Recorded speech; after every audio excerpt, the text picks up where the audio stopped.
Okay. So, Rev, I just sent the link to you. All right, thank you.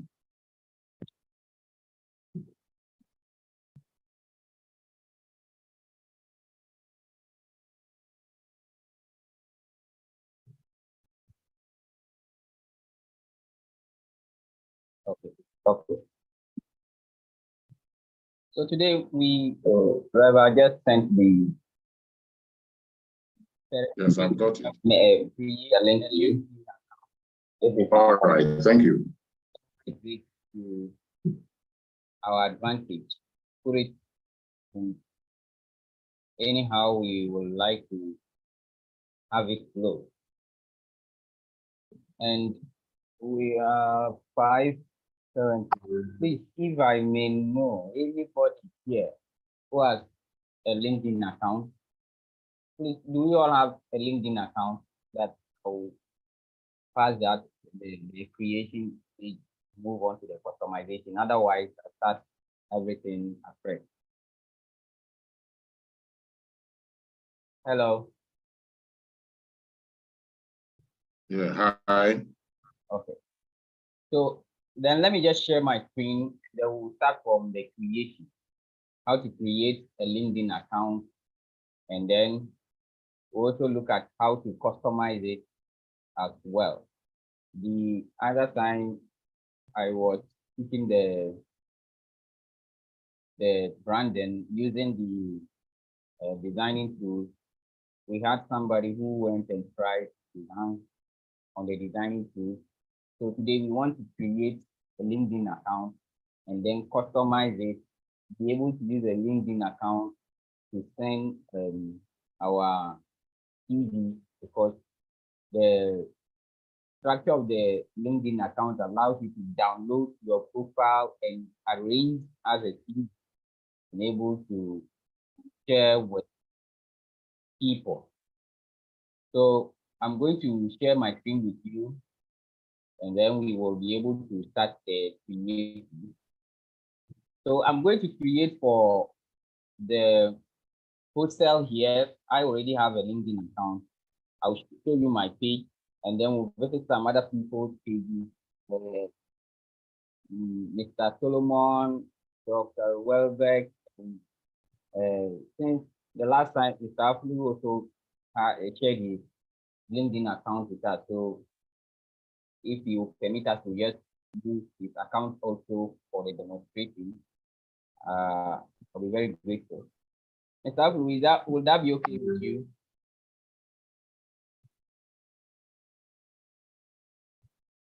Mr. Harrison. Hello, sir. Yes, sir. That will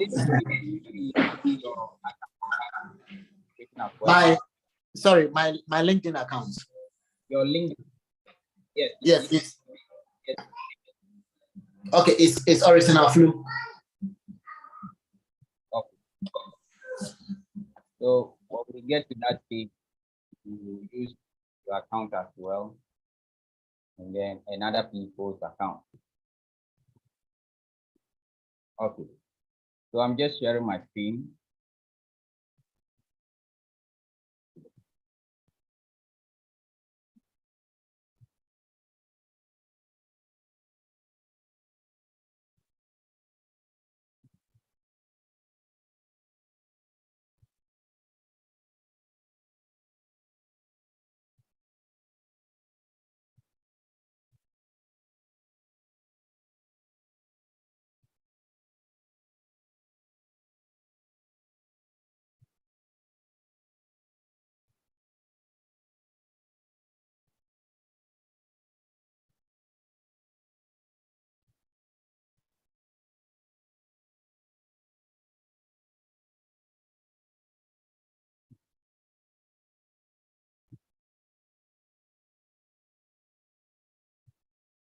Okay. So if you can see my screen, this is how my screen is.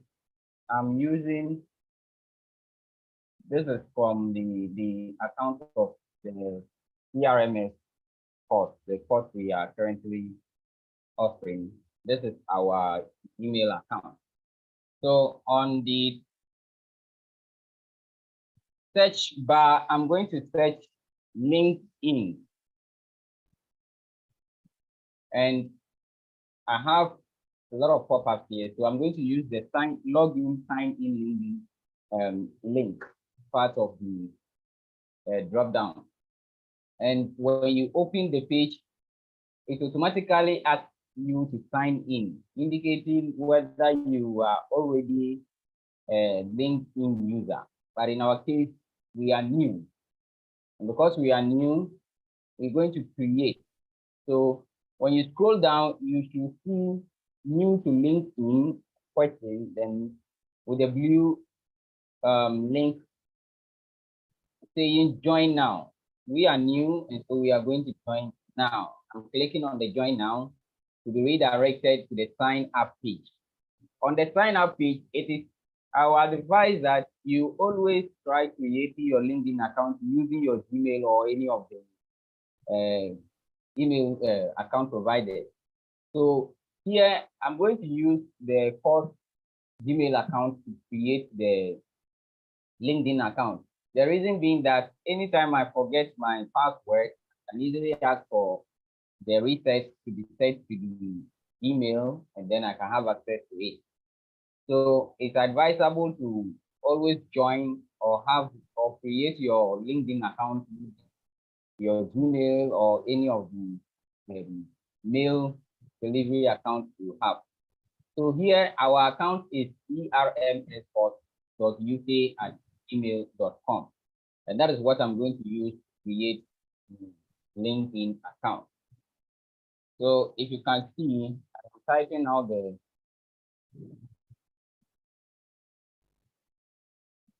the account, and automatically it pops up indicating that that is the account I want to use. And I say yes, I click on it. It asks me for my password. And here it says that you suggest a strong password. So I'm going to put I'm going to suggest a password for it, and then use that as my authentication. So this one I will not allow you to see it. Just see, you know.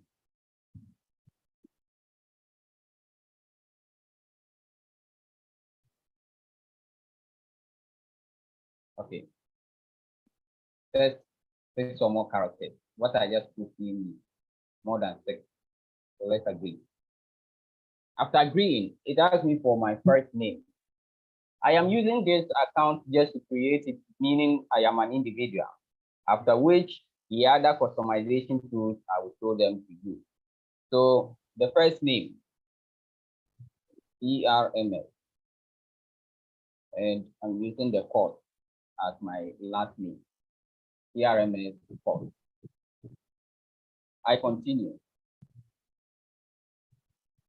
Just wait a little for security check, verification, and then it will ask you to verify whether you are a human being by choosing the image that is the correct way up. This to me is the correct way up. And the last one, and that's done. Verification is completed.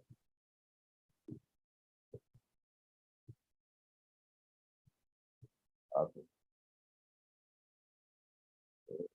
This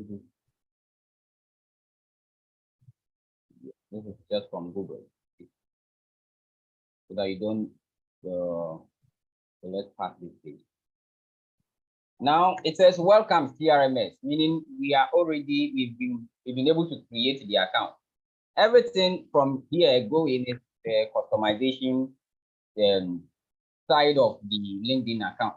We've already created the account. Now we are going to customize it. Where are we from? I am from Ghana. And then it asks which city or district? Accra. Next.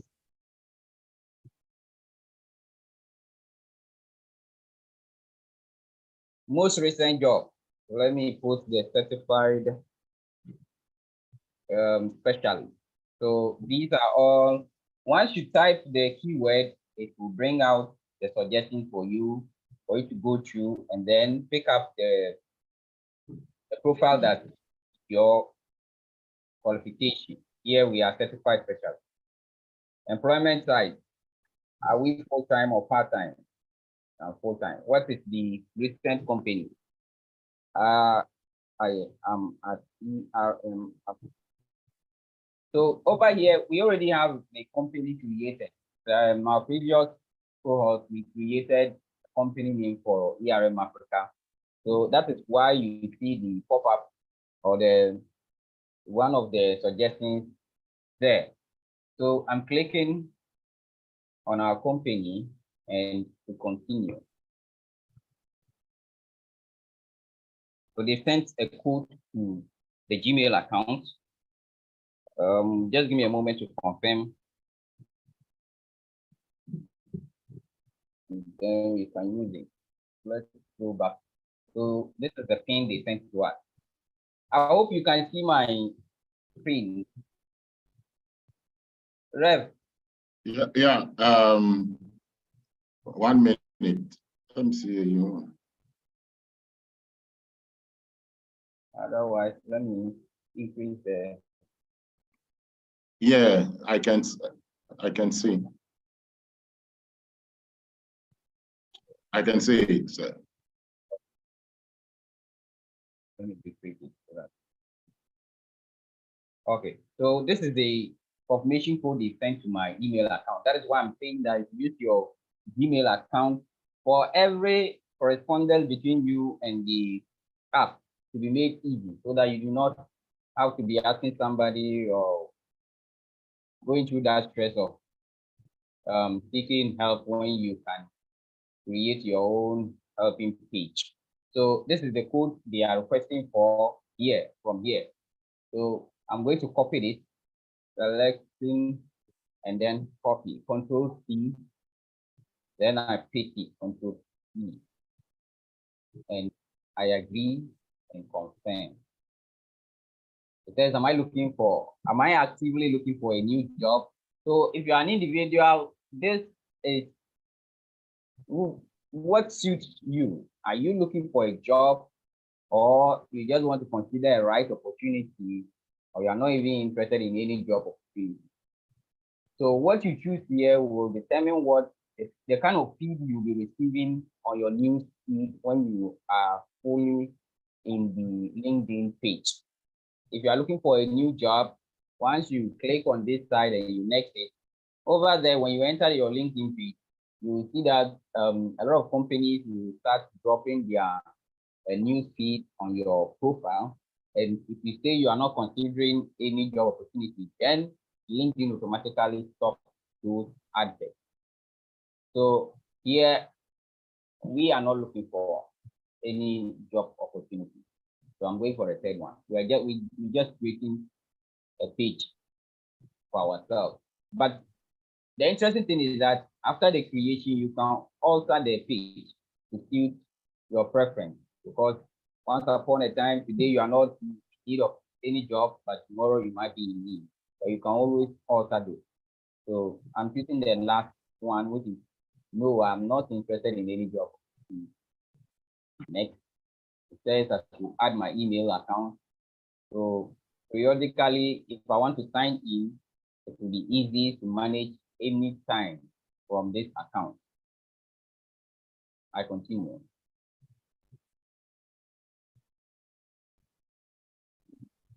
Okay. Let me skip this so that they don't import any contact for us right now. If not, we will take forever to create this.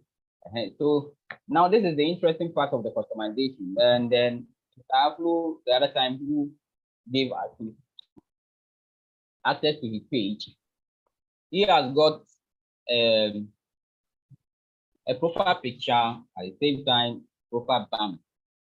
So here, this is where we will start our customization. Where is our profile picture? Where is our profile picture? All this you can use, you can redo them. If you don't have access to a customized profile picture, you can skip and then later on design and upload. But I have one ERMS logo that we can use. So I'm going to add photo. Add photo. Then use my Google photo will direct you to your Google account and then into your Google Drive where you have to search for any picture you have uploaded on your Google Drive. So if you don't have any picture uploaded on your Google Drive, or should you want to create the picture from your Google Drive, assuming you are working remotely, you don't have access to any of your files, then but you have it on your Google Drive. This is where you take it from. So I have it on my desktop. So I'm going to click on the add photo. Then I get the open bar to go in for my profile picture. So I have one on download. Just scroll and pick it up. So I have this. Okay, so this is what I have. And it says I should save the photo or change the photo. But to me, it's okay. So I'm saving it.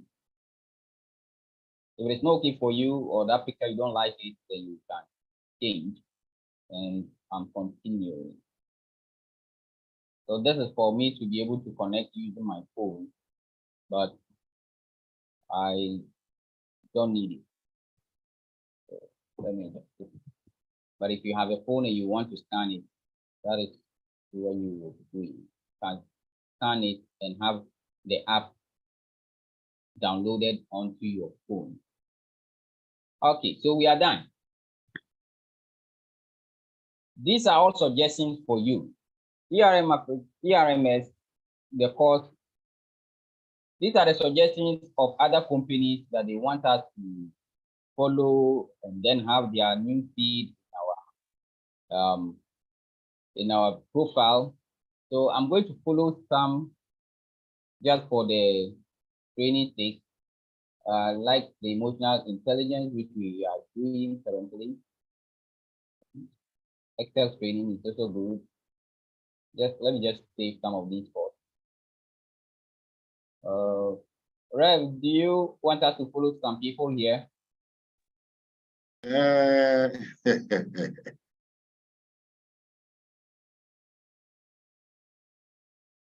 Mm.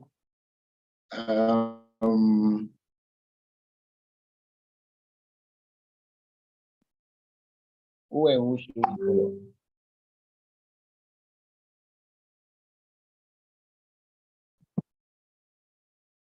Okay, let me just scroll Yeah, maybe down. you can just. Who follow the tutorial?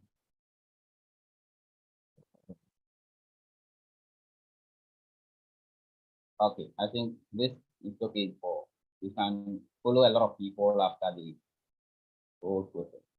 So let's finish.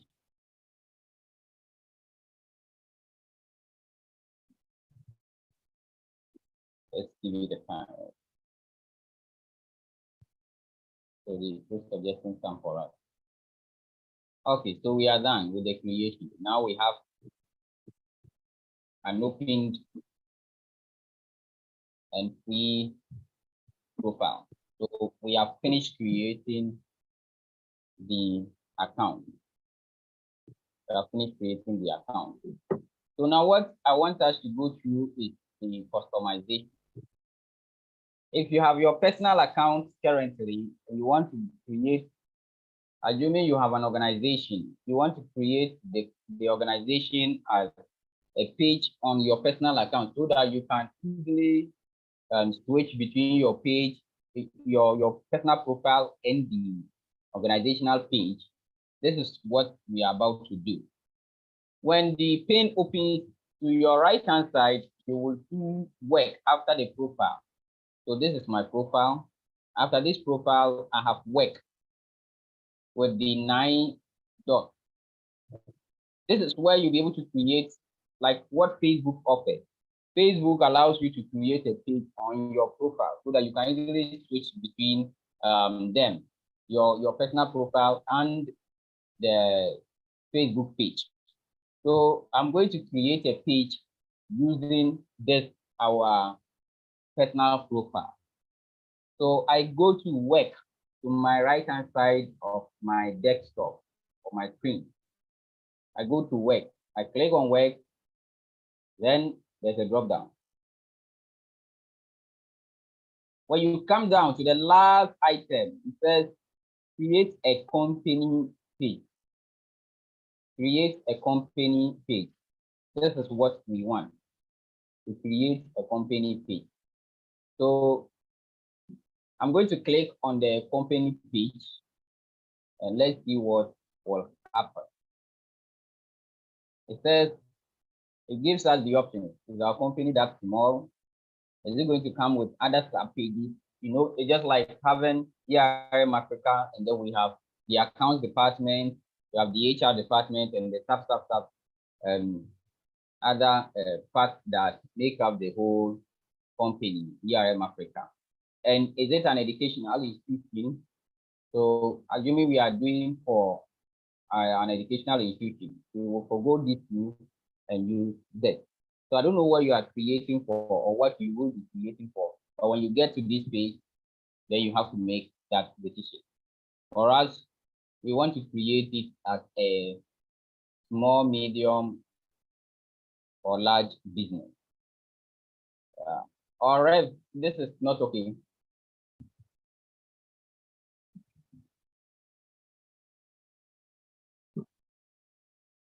Okay, so I'm going with the company. So now we are going to now customize the company's name. So I'm using the same identity as CRM that I'm putting program just for the demonstration sake. I don't know how you are going to name yours, but this is the name of our company. So as I type, the preview page is here to my right hand side. Whatever I do here, they will bring the preview for me here. So CRMS program, and this is how it will appear on any tagline. Do I have a website? Yes, let me put the ERM Africa's website address. The industry. So we are also into education. The organizational size, I'm using 2 to 10. The type,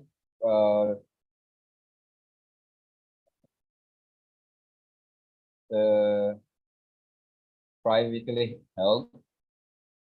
So I've not been able to design any page or any banner, but I have one not for this particular page, for another page that we can use. So that is why we started with the branding tool, so that you can design all your items before you start your creation. So the one I have, that is what I have designed purposely for this training. Purposely for this training. So I'm going to pick it and then insert it here. So I'm clicking on the choose file. What I have is on the desktop, and this is what I have designed. Let me use the second one for you. This one. The dimensions, when you go to the Canva or the Poster My Wall tool that I introduced, it allows you to automatically, it will give you the sizing for each and every social media handle. There is a size for Facebook, there's a size for Twitter, there's a size for YouTube, there's a size for LinkedIn. What I picked is a size purposely for LinkedIn. So when you look at the preview, you see that the picture has not been stretched and it fits perfectly. So if you don't go by the sizing, you just design it anyhow. When you come here, you have issues with cropping and having to be adjusting the image just to fit the pitch. But I have already done that using the sizing. But I did this particular design using Canva. So you can also try it out. And it's asking me to put any tagline. holistic education. I'm verifying, and that is all. We create a page. First, before creating a page, add connections or links to expand your network. We didn't add this.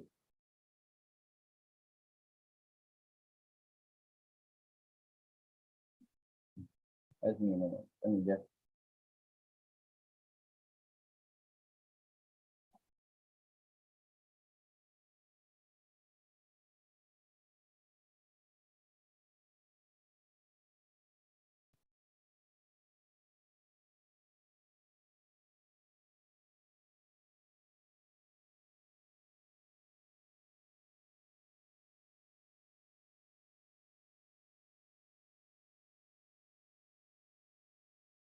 So I skipped the connections page. And so I had to go back and connect before I can create the page. The connections page is you should have an existing LinkedIn account that that is in operation before you can create a page. Because when you create a page without any connection, you cannot. Who is coming to follow you? Before you do not have people following you when you are creating the page. When they come to your page, what I or who and who will then come to the page. That is what this means. So if we had created this account and it has been in existence and we've had our connection, this is how the process should go. And then I click on create page. But luckily, I have my own personal account that I've created here. So this is my account. This is my personal account. And I'm going to go through the same procedure of creating a company page. Later on, I will delete it. And then, just give me a moment to just do the same procedure.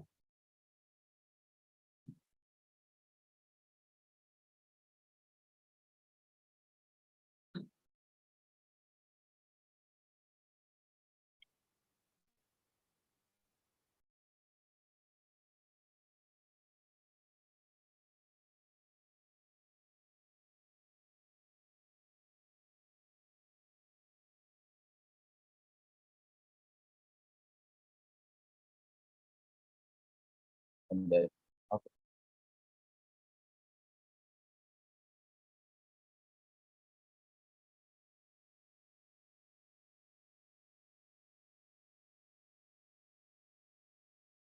Okay, so I already have connections, a lot of people that are following me.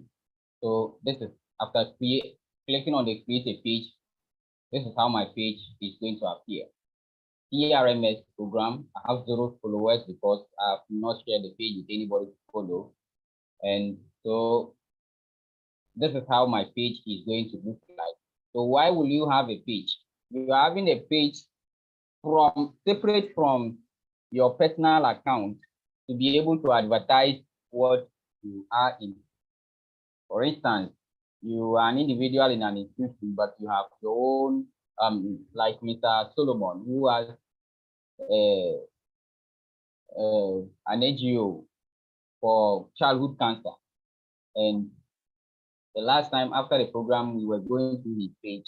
He has created a page like this that he manages separately from his own personal account, and is able to switch between them, have the same content shared between his personal followers and people following his page. So you're able to segregate between whatever goes on in those two accounts, but regulated and controlled by you. So that is why we're creating LinkedIn page. Now the customization. Already I have a banner and I have a profile picture. So this is how the banner will appear. Let me put the cover page again for you.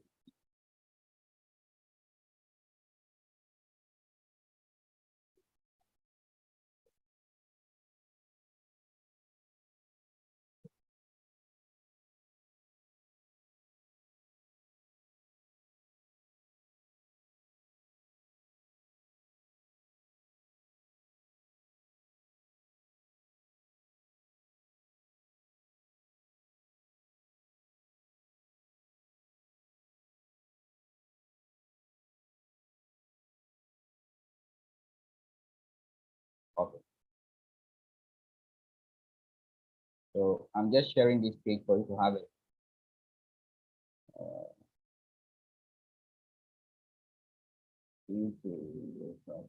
Let me copy the link to work.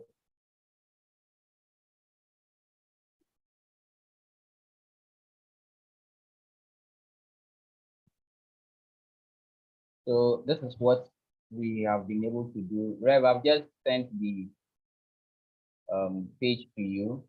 So when you come to the page, you are not coming to my own account. You are coming straight to the company page that I have just created. You're coming straight to CRMS program, but it's controlled and managed by me. I'm not engaging anybody. I'm not giving the account to anybody to manage for me. Others will have people manage the account and you pay them. But when you're able to go through this process, you are able to upload your own post, write your own post, you manage your post without having to contract anybody to do it for you. With this, some people are losing job though, but that's it. Just for you to have access to everything about you. So this is just briefly what we want to do about creating and customizing your LinkedIn account. Every other thing from here is going to be based on what you want to do. What are you offering, your services? That will determine what content you should be creating. Thank you very much. And if there is any reaction, I respond to it. I'm trying to feed the time. Rev. Yeah, Okay. Alex. Alex, Yes, please. are you done? Yes, please. Can you hear me? Yes, I can hear you very well. Okay. Okay, all right. So thank you so much, Alex, for this evening's co-curricular activity on LinkedIn creation and customization. I hope that tomorrow you will continue again with another subjects. Thank you very much. We are now switching on to our main activity for this evening. And by the grace of God, standing by is the man who is prepared to take us through this very session. Last week, he was with us on 2 occasions. This evening, he's going to be with us, and then as tomorrow as well. I don't want to waste time at all because he has a lot to give us this evening. So here I stand to introduce to you the very person, Nana Banfo Texin, to take us through the continuation of fundamentals of risk management. Nana, are you there? Sure, I'm here. Thank you so much, Rev. And I'm happy to join the team once again. And good evening to our participants, and thanks for joining. So you are welcome. Let me do a quick recap of what we went through last week. Okay, and then we can continue. So I think on our last day, we did something on environmental and social risk. Okay, so just to recap what environmental and social risk is all about. Okay, when we say environmental, we all know it's about what we see, where we live, and how it impacts us. That is environmental. So anything within the environment which will be impacted by our activities, okay, that is what we are looking at here under environmental, social, and governance risk. When we say social, Hello, Nana. we are looking, hello? It was like your sound went off. Okay, I can hear you now. Okay, all right. Okay, kindly prompt me if the sound is not so clear. So it's better All right. now, right? Okay. So I Yes, was please. trying to explain that when we say environmental, social, and governance risk, it denotes how we impact our environment in our day-to-day businesses, right? How we relate with people on the job or external to our environment, that is the social.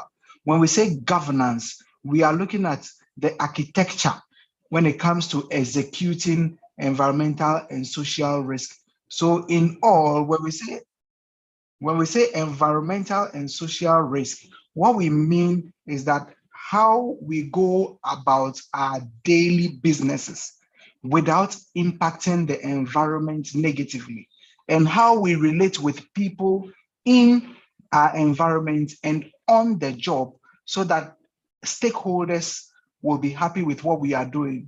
And the governance is looking at the way, the architecture, okay, of executing this one. So the governance will look at how the board and management, okay, puts in place policies that will guide the execution of our businesses so that we will not negatively impact our environment and then our relationship with the environment. So last week, this is what we looked at. And we looked at opportunities in this space from the IFC, the World Bank, the development finance institutions. All these players are there. We saw the impact of this environmental and social risk in our environment. Okay, when we look at extreme weather conditions, drought, which is affecting our businesses. We look at flood, which is currently affecting our businesses. We look at tsunamis, it's affecting our businesses. We look at the rise of the ocean and the melting of the glaciers. It is affecting our businesses. Deforestation, illegal mining, okay, it is affecting biodiversity because some animals are going extinct. Okay, we can go on and on. When we look at gender, okay, in our various organizations, you go to certain jurisdictions, men are given preferential treatment, but we are all the same. A man and a woman in a workplace doing the same job, you realize that the man is being paid more than the woman. And in some jurisdictions, men are given more opportunities than women. Okay, what is the world saying about this? Financial institutions are behind the granting of loans, which is leading to destruction of our environment. The ozone layer is being depleted by huge factories across the globe. Okay, and this destruction of the ozone layer is resulting in excess heat being directed onto the earth, which is heating the oceans, which is heating the glaciers and melting the glaciers, causing the sea to rise. These are actually backed by science. Okay, mining, oil drilling, fossil fuel burning into the air. All these things are contributing to the destruction of the environment. But what is it for? It's because we all want money. Your factories are destroying the ozone layer, but it's giving you profits. The Bible says, what will it profit a man if he gains the whole world and loses his soul? So what would it profit you if you destroy the environment? And it is estimated that some thousands of years to come, the earth will be no more, looking at the rate of destruction. And the earth is over 1 million years. But now look at us. That is why we are looking at environmental and social risk governance. Environmental, social risk governance. Now, World Bank is saying that if you are an institution, you should be guided by the they are the IFC standards. The various central banks across the globe are saying the same thing.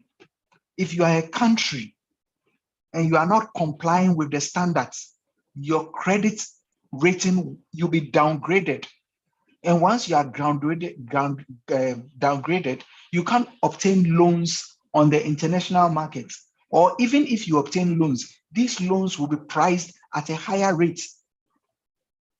The vice versa is that if you comply with environmental and social risk, the loans that the international community will give you will be at subsidized rates. So that is what we looked at last week. I think that was our last lecture. And then we saw the principles, the central bank's principles. We saw the IFC principles on environmental and social risk governance. So to quickly go through, we are looking at principle 1, having a policy in place. Principle 2, we are looking at your institution's operations. Are you using electricity, or you are using generators, or actually you are using solar panels? Solar panels are more environmentally friendly. Generators emit fossil fuel.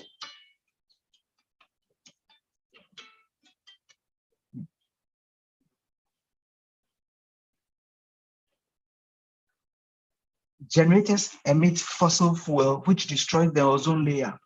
So now if you are going into any business and you can do a business justification that your business is going to save the environment, this amount of destruction, it will be converted to money and given you. Okay, this is what we call environmental social risk. Then it comes to the governance aspect. On your board, is there a gender balance?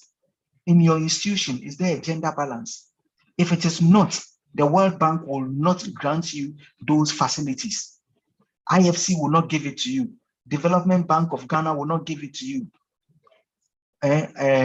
AFD, is it African Development or something? I think the Francophones can help me. AFD Bank, they are a development financial institution. Before they give you money, they would make sure you are complying with these standards. Okay, so this is basically what we did last week. I hope you can see my screen. And then we also looked at the IFC standards. Okay, the IFC standards are 8 in all. That's also talking about basically the same thing. Before you commence any project, consider the environment. What are the labor and working conditions? Are you abusing labor, or you are paying fair labor?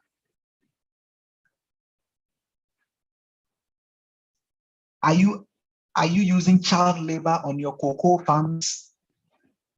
Are you using animal skin for or species that are going extinct, like the ivory of the elephants, like the skin of leopards?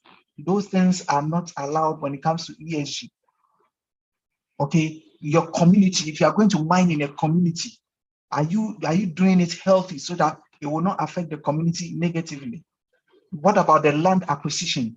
Are you going in there with force to acquire the land, or you are resettling the people and paying compensations? If you are mining in a forest, look at the animals there. That is biodiversity. Let's conserve biodiversity. For example, Etiwa Forest in Ghana, when the government wanted to go in and mine bauxite, the international community says no, it's not allowed because there are species there that you cannot have anywhere in the world. So the moment you destroy them, it's gone. Now you look at the indigenous people and the cultural heritage, you don't destroy them. So these are the 8 standards. Okay, now with the financial institutions, we mentioned that we are the ones financing these organizations. So what are the benefits? You look at the society, you preserve the environment. When you preserve the environment, there is productivity. Why? Because your investment will come in, stakeholders will smile, everybody would want to, you would even have low or cheap investments, right? Your cost is low. You are complying with regulatory requirements. It becomes a strategy for you, meaning that it's an ongoing thing. You have more revenue because you are being given the loans for negligible rates, or the cost of loans are quite cool. Meanwhile, you are maximizing your returns. Okay, so these are some of the financial benefits, right? So this is what we did last week. And today we actually jumped and then got to the latter part of our slide because of a question that was asked. So today we will actually go back to where we got to and then continue. So pretty much this is what we did last week. And by way of recap, I think that is environmental and social risk governance. And I mentioned that we should be able to Google and read more about environmental and social risk governance. So today, we want to, I think we looked at the other time. Just give me a minute whilst I locate our last slide so that we can continue from there. The last time we looked at the risk management process, we looked at enterprise risk management from the COSO perspective and the ISO perspective.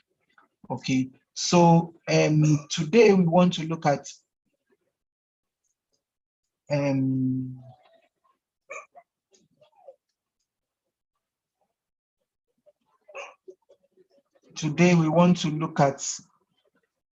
governance, risk governance. The other time we saw enterprise risk management, but before we proceed, let me just take a couple of questions, especially for those who were not here last week on the area of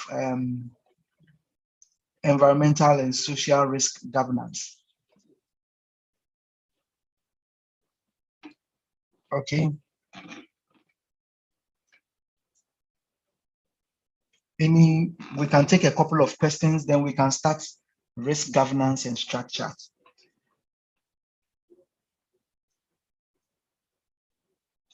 Okay. Meaning we are all fine with the ESG recap.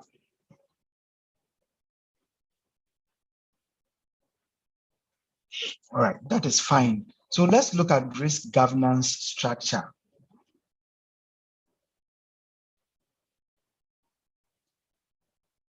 Now, the ideal risk architecture of any institution should consider what we are seeing on our screens. It should have a board. When we say governance, governance is about how the board and management come together to manage the affairs of the organization in order to meet strategic objectives and then to satisfy all stakeholders. So there is a balance between individual and economic benefits, or organizational and economic benefits. All stakeholders, it takes the stakeholder approach other than the shareholder approach. So in a typical risk structure as risk management, this is what we should be looking out for in our various institutions. Do you have a board? That is number one. On the board, do you have the executive committee? That is two. On the board again, do you have the non-executive committee members? And on the board again, do we have the independent non-executive directors?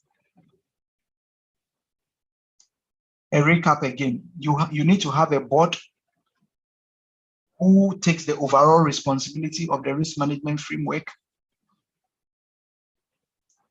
Then on the board again, you should have executive directors non-executive directors, and independent non-executive directors.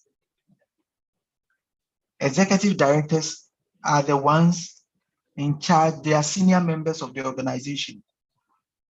They are employed by the organization. They are paid by the organization. Those are executive directors. Non-executive directors are those with expertise who have come in to support the executive directors, but they are not employees of the organization. They are senior people who come in to support the executive directors. The independent non-executive directors are also senior people who come in, but who are more neutral. They don't have any business to do with the organization. They don't have any related persons on the organization. They don't have any transaction in the organization. So they are actually playing a neutral role. That is why they are called independent non-executive directors. Now, it is the board that appoints the audit committee. Sorry, it is the board that appoints the external auditors. The board appoints external auditors in consultation with the audit committee. And the audit committee is a subcommittee of the board, and they report to the board. An internal audit does not report to the chief executive officer or any other person, but reports to the audit committee in order to preserve their independence. Now, when you look at the risk architecture, risk reports to the board. There is the executive committee just beneath the board. They are group risk, they are risk committees. And beneath the risk committees, there may be other committees that feed into the main committee. Now we say audit committee is responsible for internal audits. And the risk committee, depending on the institution, because audit is seen as a committee that would validate, our financial reports, the integrity of the annual reports that are going out,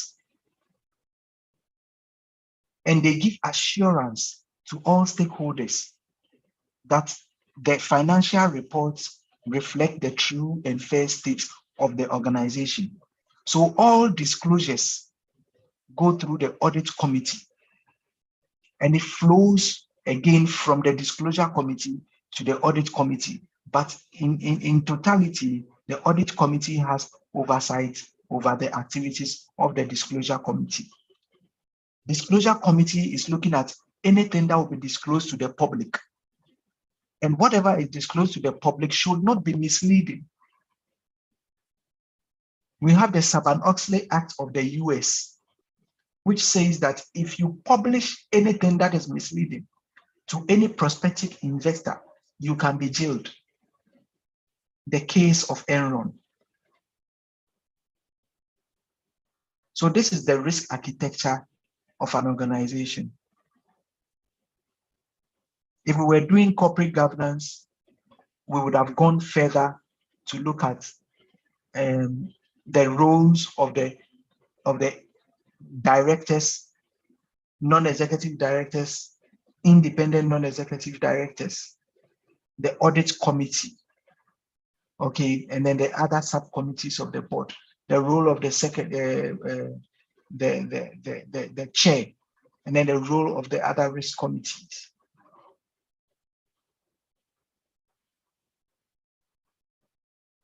So basically, any questions? Yes, sir. So I want to ask on the architecture, the committees that you showed to us. Is there, do you have a apart from the board, do you have, let's say, a standard number of people that can constitute these committees, and what should be their qualifications? Or you can just appoint people from, let's say, any audit member can be part of the audit committee. Okay, thank you so much for the question. So I'm going to first refer you to some documents which will help us a lot, and then I'll look at it from the perspective of other industries, and then I'll look at it from the financial industry. Now, when you look at the King 4 of South Africa, it talks about the questions you have asked. Okay, then their roles and responsibilities, the number of people and the caliber of people who should be on the audit committee. It talks about, even when you come to Ghana, okay, in the financial sector, the Corporate Governance Directive, December 2018, spells out the minimum number of persons that you can have on a board, and then the maximum, okay, minimum 5, maximum 13. Why? Because of the voting, pattern.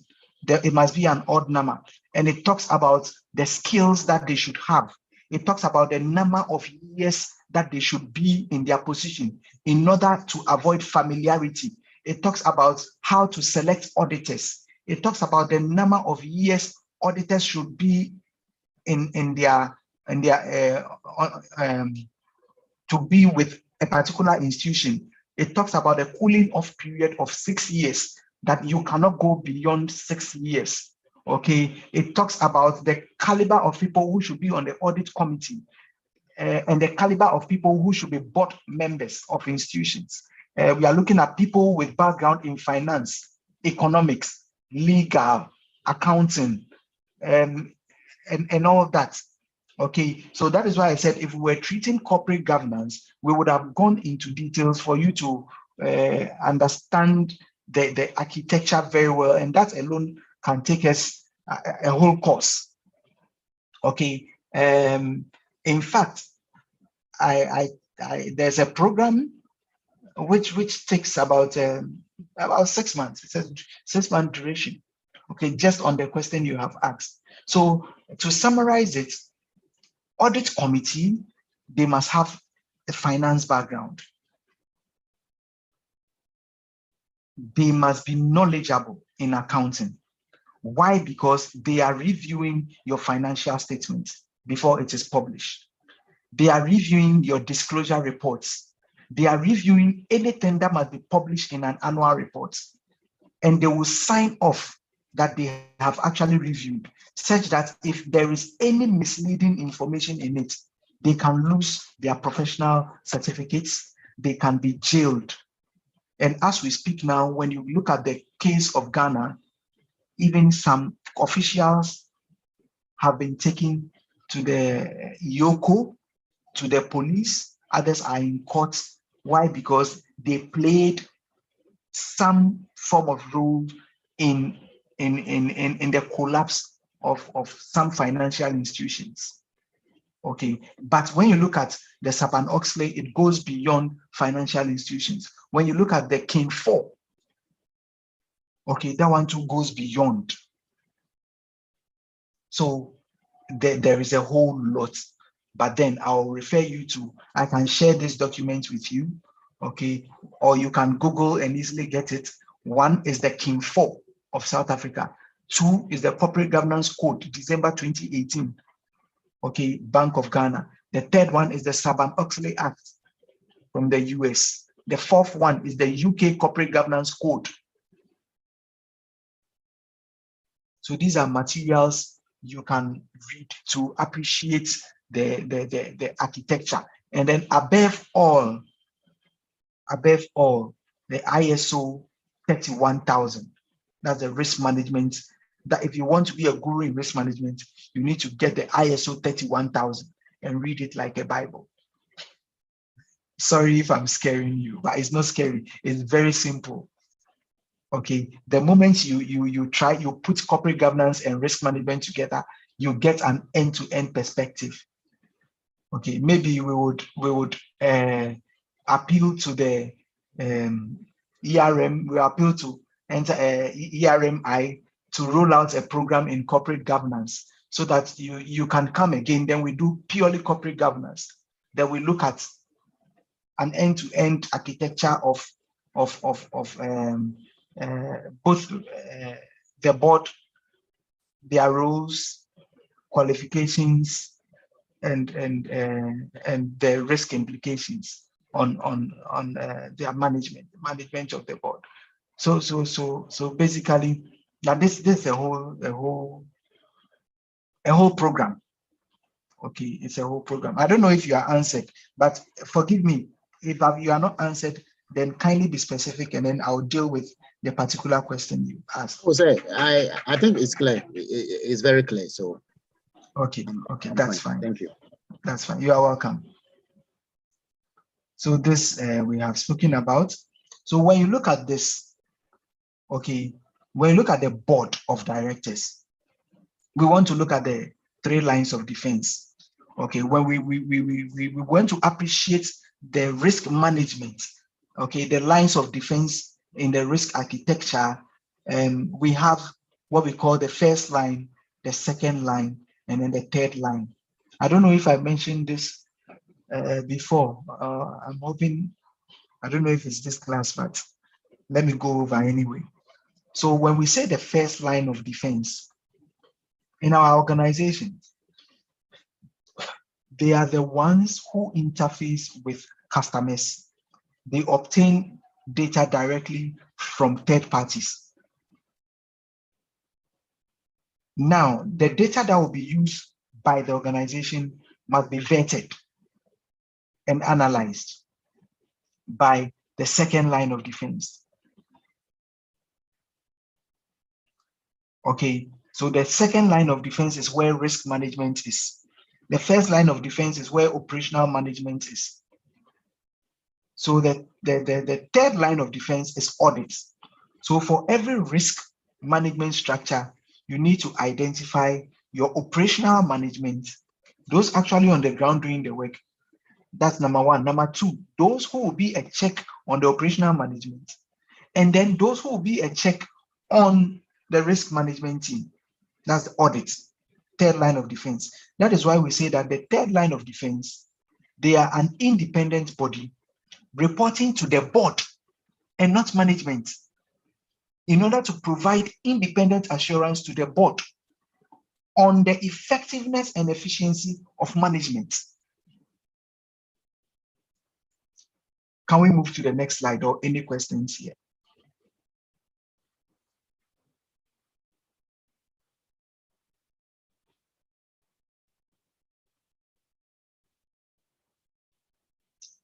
Or should I take it again? I need feedback. Yes. Okay, so I will take it again. When we say operational management, they are the ones who are actually doing the work on the ground.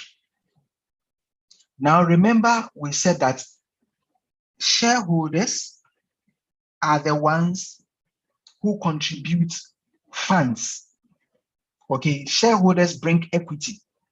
They bring in money for the business to start, but they themselves are not part of the implementers of the business. So the shareholders will appoint board of directors, people with expertise who can manage the business. Now, the board of directors will come in and they will also put in place management. So now we have 3 layers. Shareholders who bring in equity, they have the money. They appoint a board of directors. Board of directors also appoint management led by the CEO.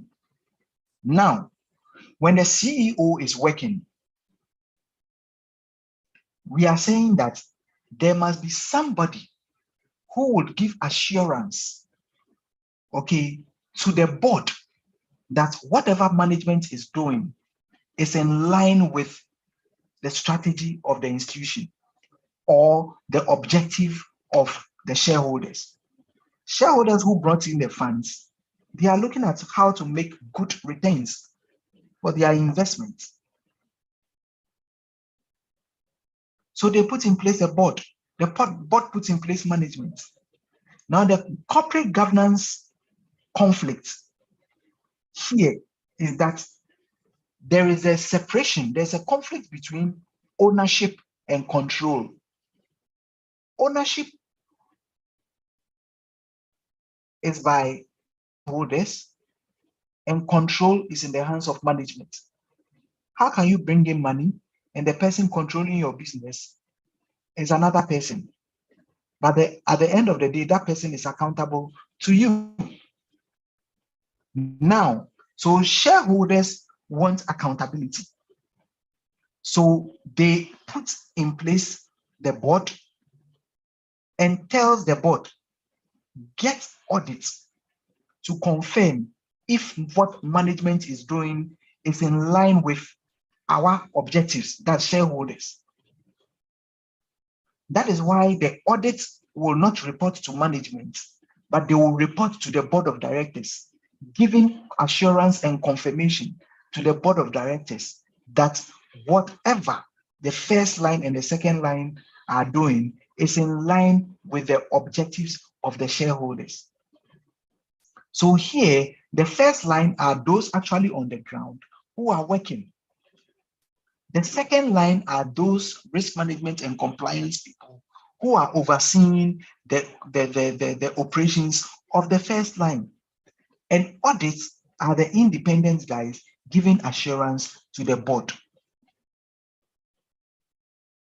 Any questions on this?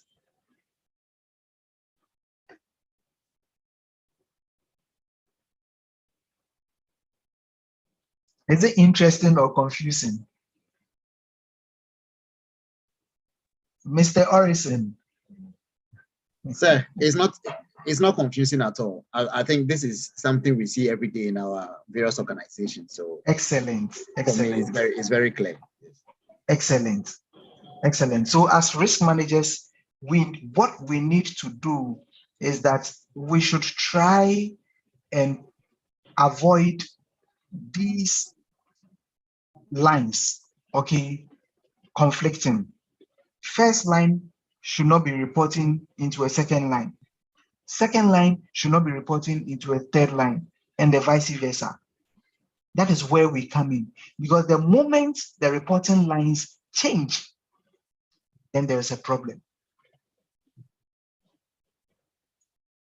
In that, the moment an auditor reports to maybe an operations manager, the whole structure will collapse. Or the moment a risk manager reports to an operations manager, the whole structure will collapse. So ours is to ensure that we do a risk assessment of our lines of defense to make sure that they are not conflicting.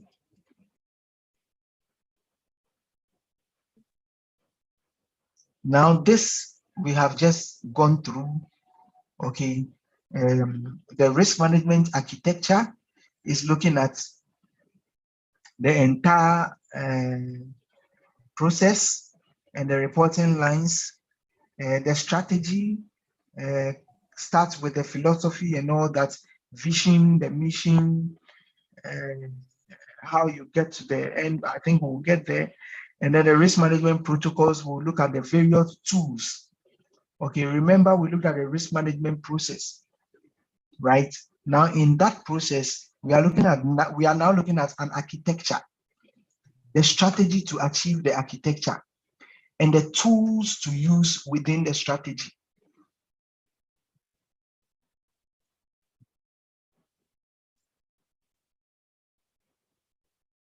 So the types of documentations that we would want to see will be on governance. When we say governance, what are the terms of reference of the various committees? Roles and responsibilities must be defined. Anytime we hear governance, it's about policies. It's about terms of reference and how protocols should be managed. Then we look at documentation on our risk response. risk responses, the controls, the risk register, the assessments that will be done, the incident management, okay, and then risk performance matrices, controls, self-assessment, risk control self-assessment that must be performed. So like I said from the onset, the idea that was conceived to start the business is philosophy. Now, where we want to get to in the end is the vision. The mission is the practical steps that you need to take to arrive at your vision. Okay.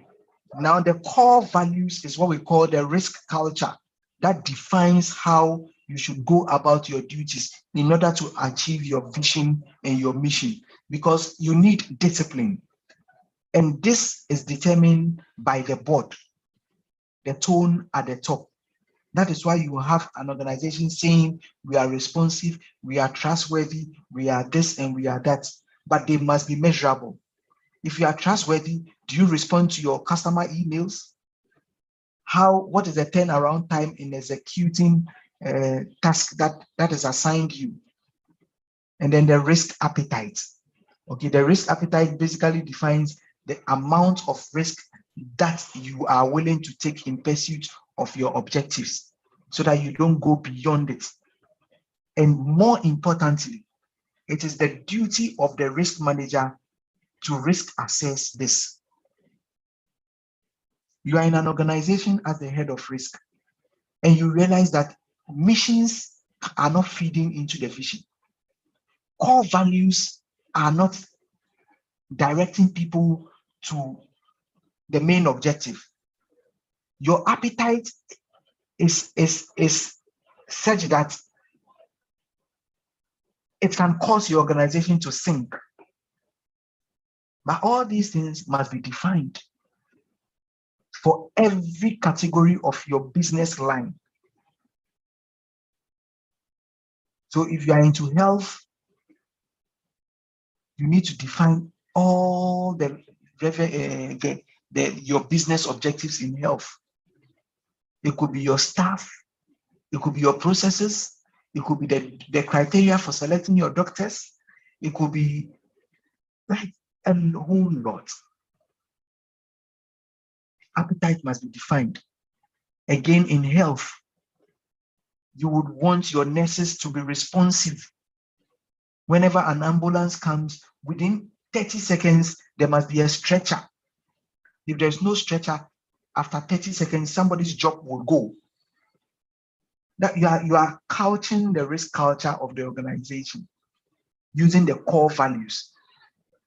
Some people will write the vision, the mission, and it's just there for on their website for publishing purposes.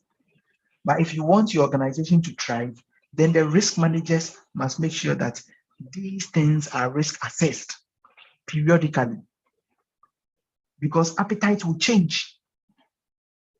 Today, as we speak, our environment is changing constantly. So your appetite must change.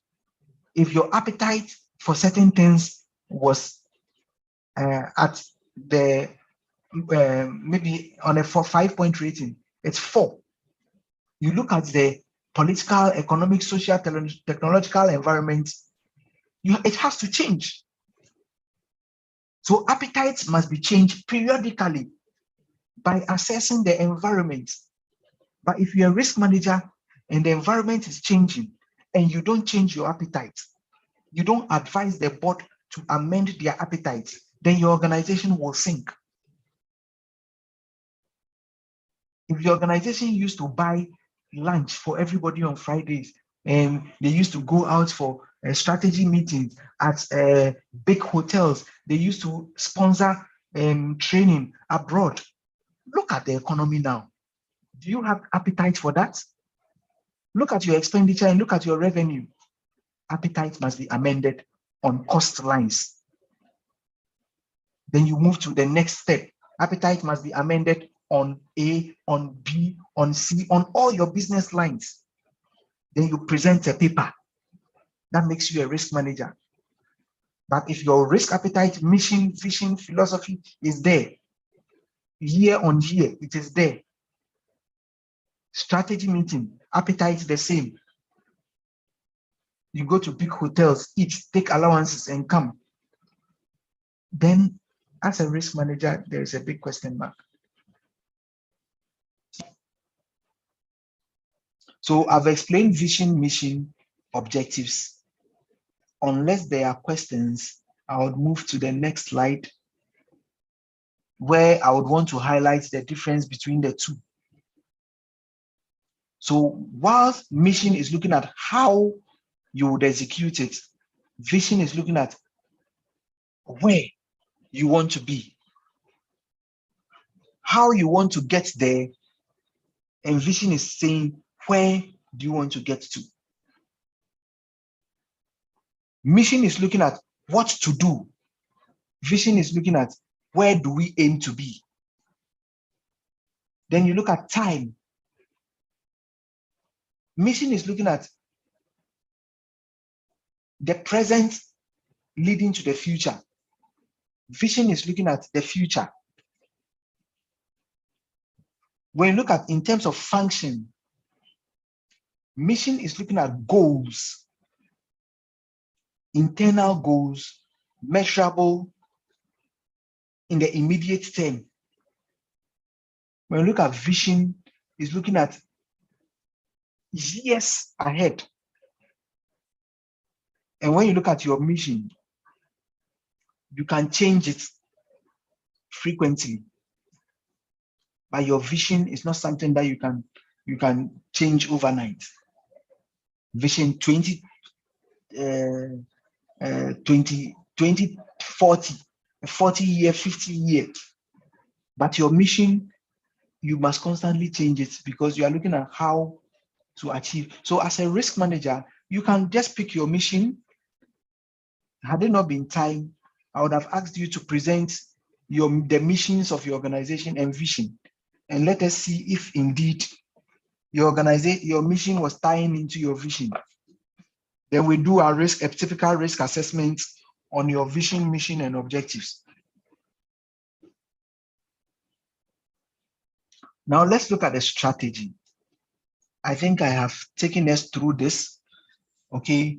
Where the organization wants to be, strategy. Number 2, operations, where the organization is now.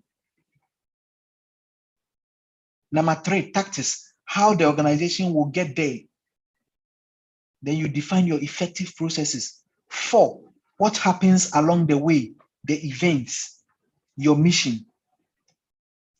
5, the results of your operations. Then you measure. This is where the risk manager comes in. Let's measure the impact before we go on.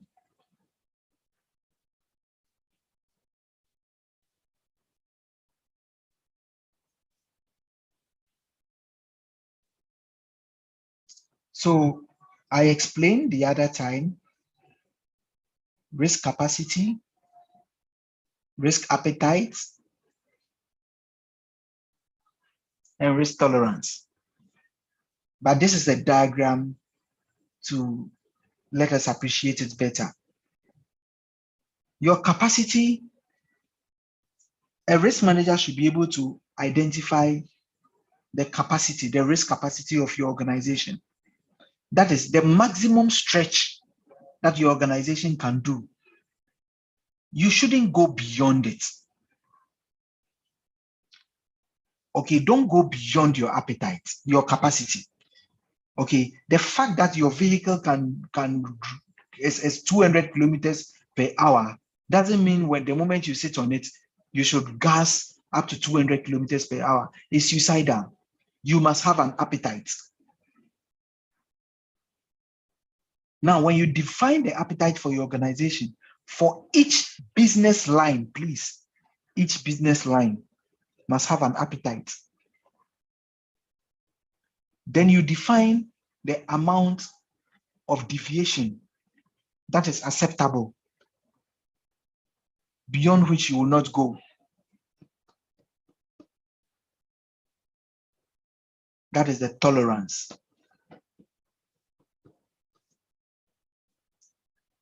So we have capacity and then appetite. So we have capacity, appetite, and tolerance. All right. So any questions?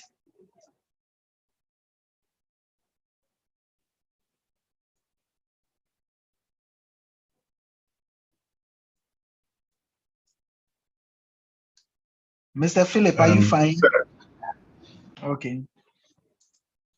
Kindly go ahead. Yes, I'm a little confused. The appetite and the tolerance. I'm happy you brought this thing after the last meeting. My understanding, the risk appetite is, my understanding is how much risk you are willing to take, right? Sure. How much risk you are, yeah. So I mean, to me, in other words, it's like how much risk you are willing to tolerate or accommodate. Now the tolerance here is, so I'm a little bit confused between the two, because yes. So please, if you can just Okay, help that's me. fine. So in an institution, or let's pick our vehicles, because most of us drive. You would say that I will not drive beyond my vehicle capacity. Okay, my speed limit is 200 kilometers per hour. That is the vehicle speed limit. Then that's the risk capacity. Now, my children are on board. I wouldn't want to risk their lives.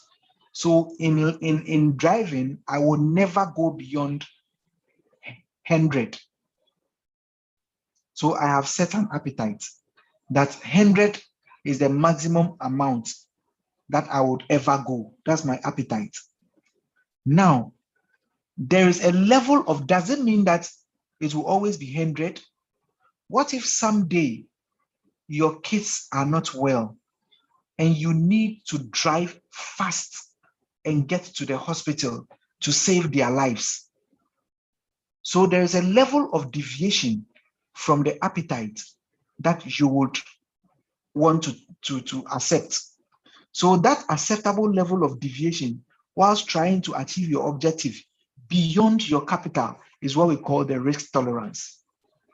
So again, for your organization, you can say that my capital is 100,000.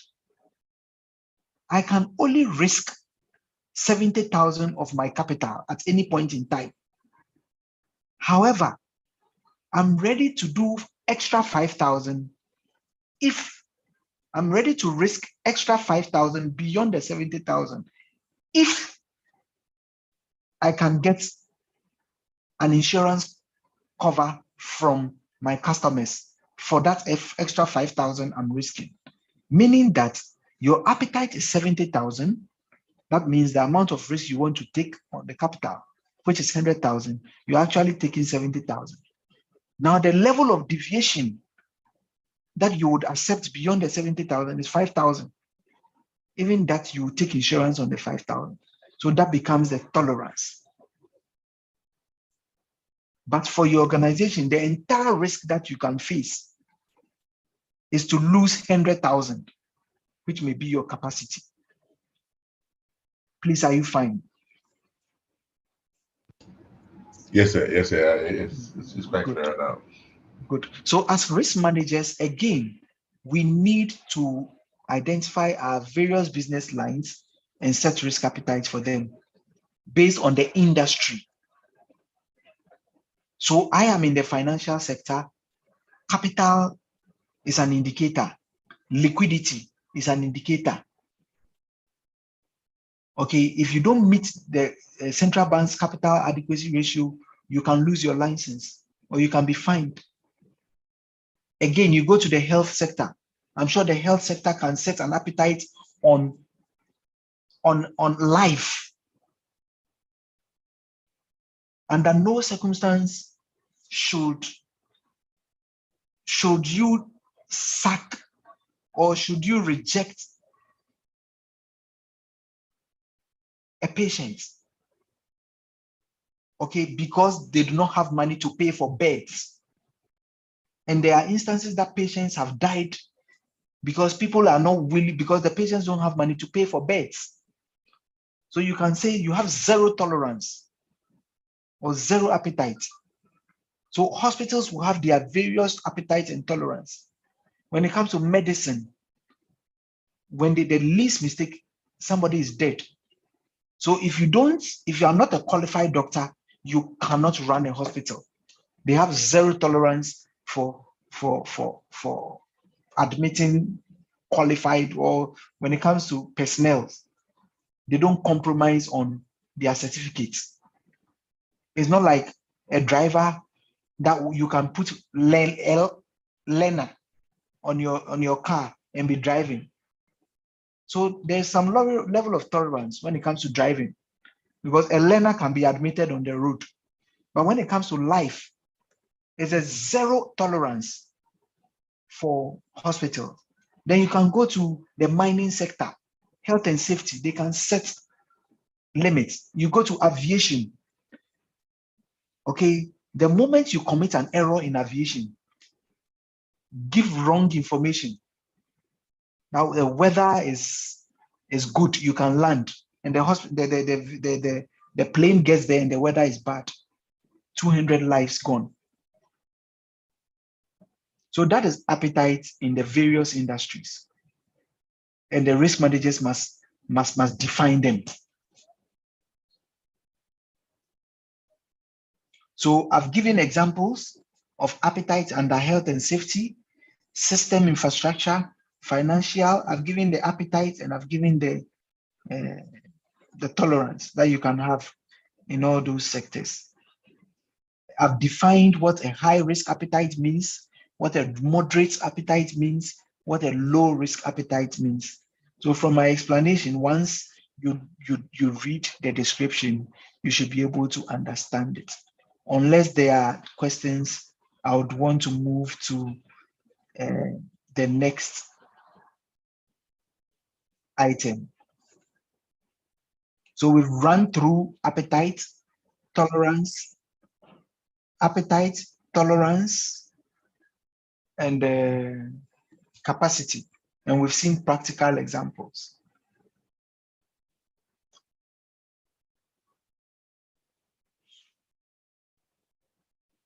So we are looking at risk culture. Risk culture, remember we saw core values of the organization. It is the core values that mold the behavior of persons.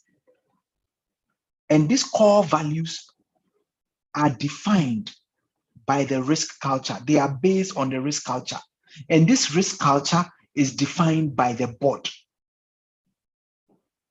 I'm taking it again. They are core values. These core values are based on the risk culture. Risk culture is defined by the board. And we are looking at these parameters. Leadership, strong leadership, involvement of all stakeholders, learning, which emphasizes on training, because it's all about people. If the people get it wrong, you cannot get to your vision or your mission. You can't implement it. And a culture of accountability. And please take note of this. There's a difference between accountability and responsibility. Who would want to help us here? Let me take your feedback. The difference between accountability and responsibility.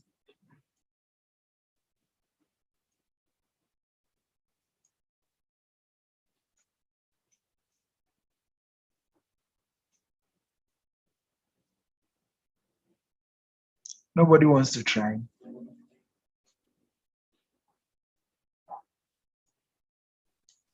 Oh, okay. Let me try. Please try for me. Okay, so when it comes to responsibility, it's like a task that you have been given. Example, you have a responsibility to make sure that every day our backups are done and are stored safely and intact. So that's a responsibility assigned to you. But when it comes to accountability, accountability is like, okay, how many times have you been able to do this backup, and have you done it successfully to the end? And have you done it right, so that the next time we want to retrieve data, we can do it? That's my understanding. Okay, thank you so much for your submission. I like your example. So as risk managers, we try to make sure that the management pack is in place for every department. One item on the management pack is the delegated authority. If something happens in a department, okay, first thing that will be asked, is there a process in place? Is the process that mandates somebody to do what is expected of them? So you are saying you have to back up. Is that what the process is defined? Is that a defined process? Yes, that's the defined process. So you have to back up. That's a responsibility. Accountability. Did you actually back up, and how many times did you back up? Meaning that somebody's neck will be on the chalkboard. That's accountability. Have you really done it? And were you successful? That's what our brother said. Were you successful? They say you should do it. It is your responsibility. But the accountability is asking that, did you actually do it? Were you successful? So that is where then somebody's neck will be on the chalkboard. So basically, we are saying that accountability is not transferable, but responsibility is transferable. You are responsible. You are responsible for a task. So when you are leaving, you transfer it. But the moment anything goes wrong, we will identify who is actually accountable, and that person's neck should be on the line. So in creating a risk culture, we are saying that, one, let's have a culture of accountability.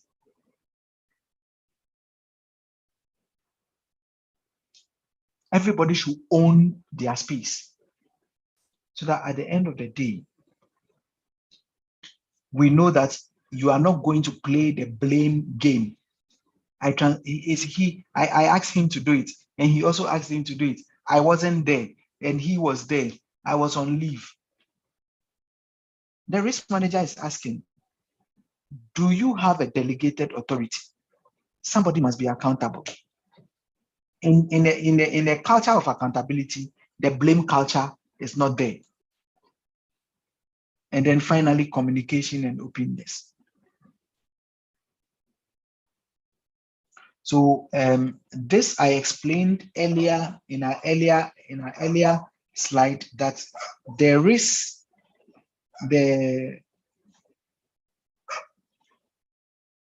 when you are performing assessments, okay, when you are performing assessments, we look at the impact and then the likelihood.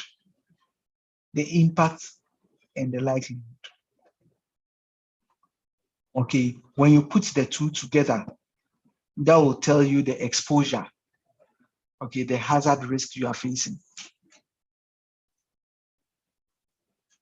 So the moment the likelihood of an event is going high and the impact is also going high. So let's look at it here. The likelihood of the event is here. And then when you go up, the impact is also up. It means it's in the critical zone. But when the likelihood is low, and then the impact on the vertical side is also low, you are in your comfort zone. So when you are in your comfort zone, you can do what? You can tolerate Your risk appetite may be here. Your critical zone will be here on the extreme right, where the likelihood and impact is high. So you will avoid the risk if it's in the critical zone, but you will accept the risk if it's in the comfort zone. That's the risk response. We call it TARA. So you either transfer a risk, you accept the risk, you reduce the risk, or you avoid the risk. That's what we call TARA. Transfer, accept, reduce, or avoid. So when the risk is in the critical zone, you avoid. When it's in the comfort zone, you accept. When it's in the this zone, the cautious zone,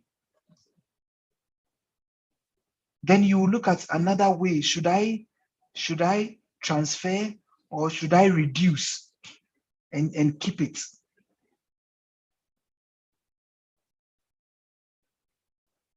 And last week, remember, we looked at some kinds of corrective measures when it comes to these hazards. These are the hazards, right? These are the hazards. But how do we manage these hazards? Okay, so as risk managers, remember we said that you can prevent it. There are preventive controls, there are corrective controls, there are detective controls, and there are directive controls. And we said that for preventive, it will prevent the risk from happening. So as risk managers, we need to identify our hazards and then categorize the responses to these hazards as preventive, corrective, directive, and detective. These are all forms of control. So preventive will prevent the issue from happening. For instance, if you have a security door, it will prevent a fraudster from coming in. But the next question is, if you have a CCTV camera, will the CCTV camera prevent the fraudster from coming in? No, it will only detect. So the CCTV becomes a detective control. But why are detective controls necessary? Let me put that question to us. Why are detective controls important at all? I need help. Okay, for me, I think this this can help us to tighten the mitigation measures, because when we go back and play the CCTV, we can see that the loopholes that maybe the thieves use in getting into the premises, and we can try to tighten up those places so that the next time they don't breach that access area. Excellent, excellent. So you see, that is what I try to put across. Okay, and I am happy with the feedback that it helps you to detect what's happened. Sometimes you may even have these frauds happening. Look, at a point in time, I didn't know my house assistant. He takes care of my house. I wanted to help him. So I got him a license so that I could get him a taxi to drive. Apparently, when I'm not around and I leave, this guy would pick my car and go to town. Sometimes I come in the morning and I'm starting the car and the fuel is finished and I can't remember what exactly went on. I couldn't figure it out until someday I spotted it on the CCTV.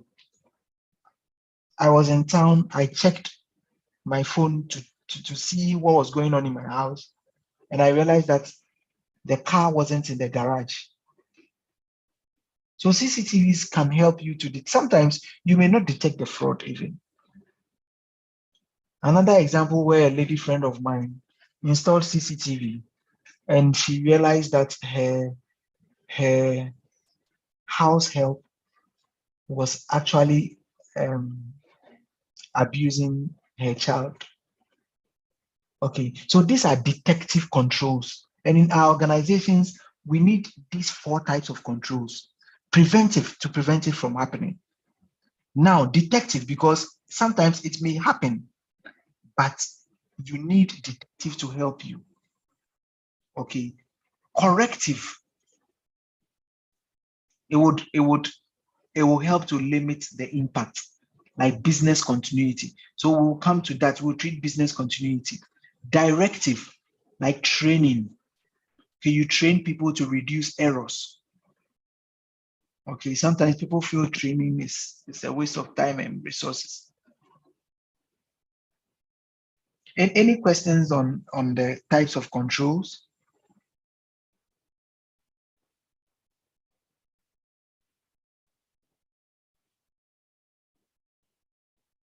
Okay, that's fine. I'm glad we are all okay.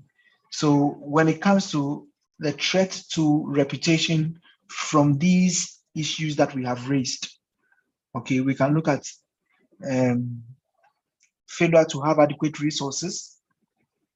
Okay, it will limit our capabilities. Okay, another will be weakened operations. Okay, when our operations are weakened,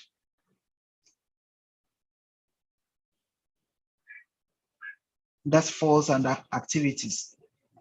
Okay, and then failing to meet the standards. Okay, you can lose your license. And then more importantly, ethics.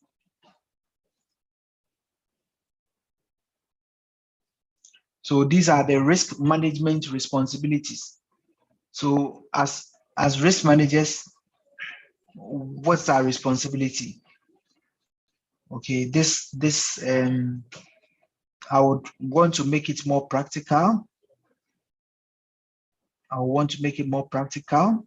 So number 1, risk manager's responsibility, okay, is to make sure that you risk assess the strategy of the organization.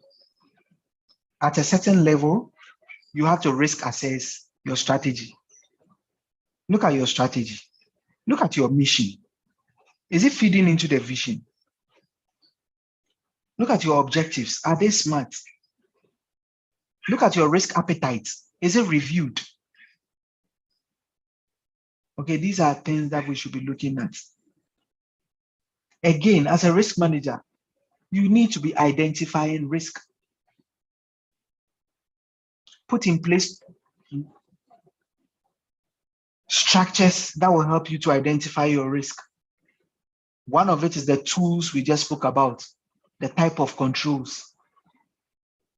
Another is what we call risk control self-assessment.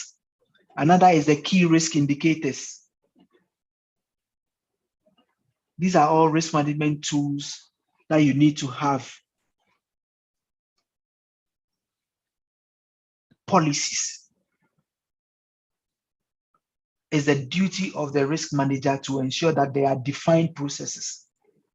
These processes are backed by policies. These policies are constantly updated.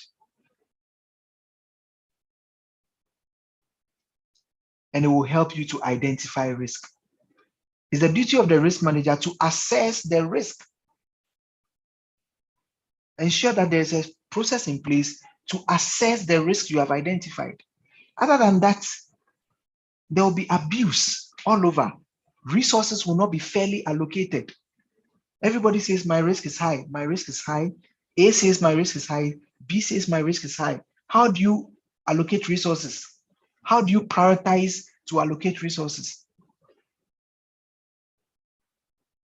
And how do you attend to your more urgent needs? So assessment, how are you able to read your exposures and mitigate them? If you have not assessed them, you can't mitigate them.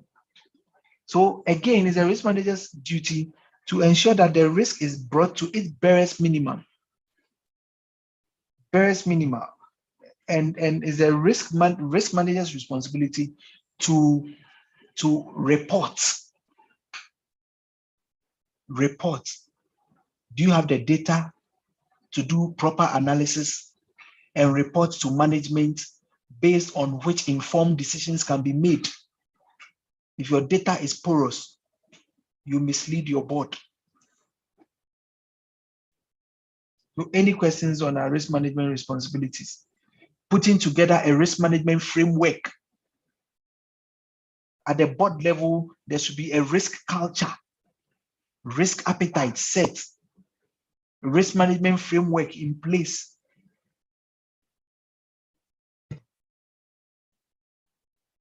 Okay, so we would quickly go into risk assessment. Remember, we spoke about risk assessment. So let's go into risk assessment. Okay, so risk assessment starts with you identifying what can go wrong. So a quick recap for those of us who were not with us from the beginning.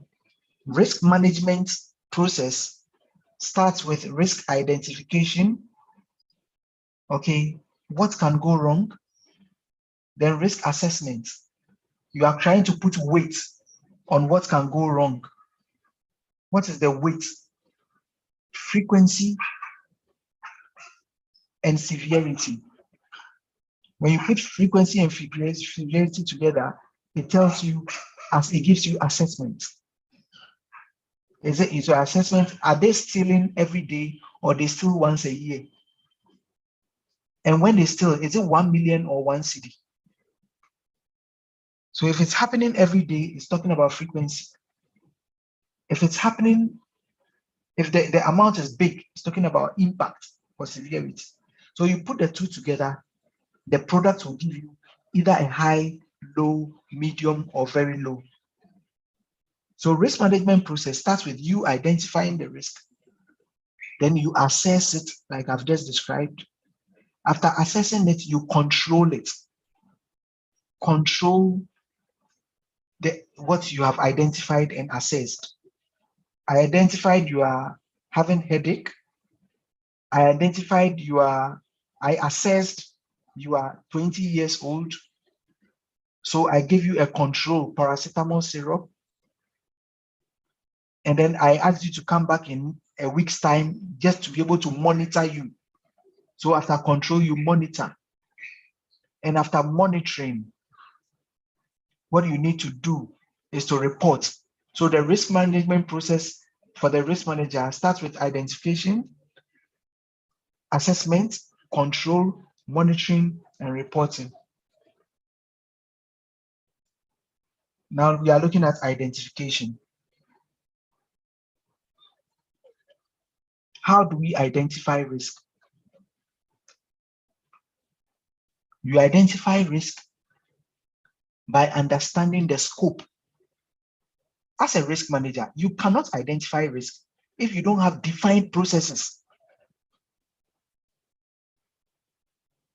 Please don't tell anybody there is somebody somewhere calling himself a risk manager who is overseeing a unit that doesn't have defined processes. You have failed. So all processes must be defined.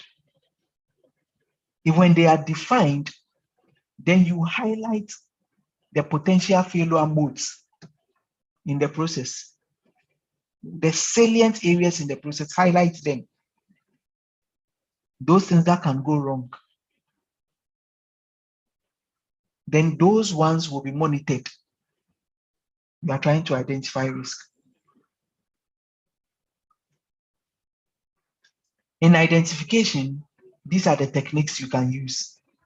5 whys, Delphi, structured interviews, fishbone, bow tie. You can Google and read about this. 5 whys, you keep asking, why, till you get to the root cause. Delphi technique. Risk manager, you will not know everything. So you invite the gurus, the technical guys, sit with them, let them tell you what is happening. Structured interview, you outline and you interview people. Unstructured, in a discussion, you obtain what went wrong. Fishbone is a diagram that shows the fin of the fish, indicating what actually went wrong and the root cause. And the bow tie, there are lots more techniques.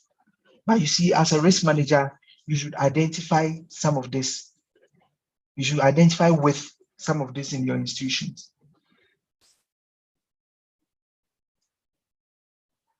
So these are tools you can use.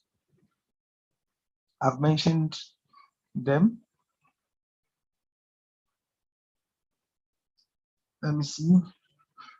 Sorry. Where is it? Okay.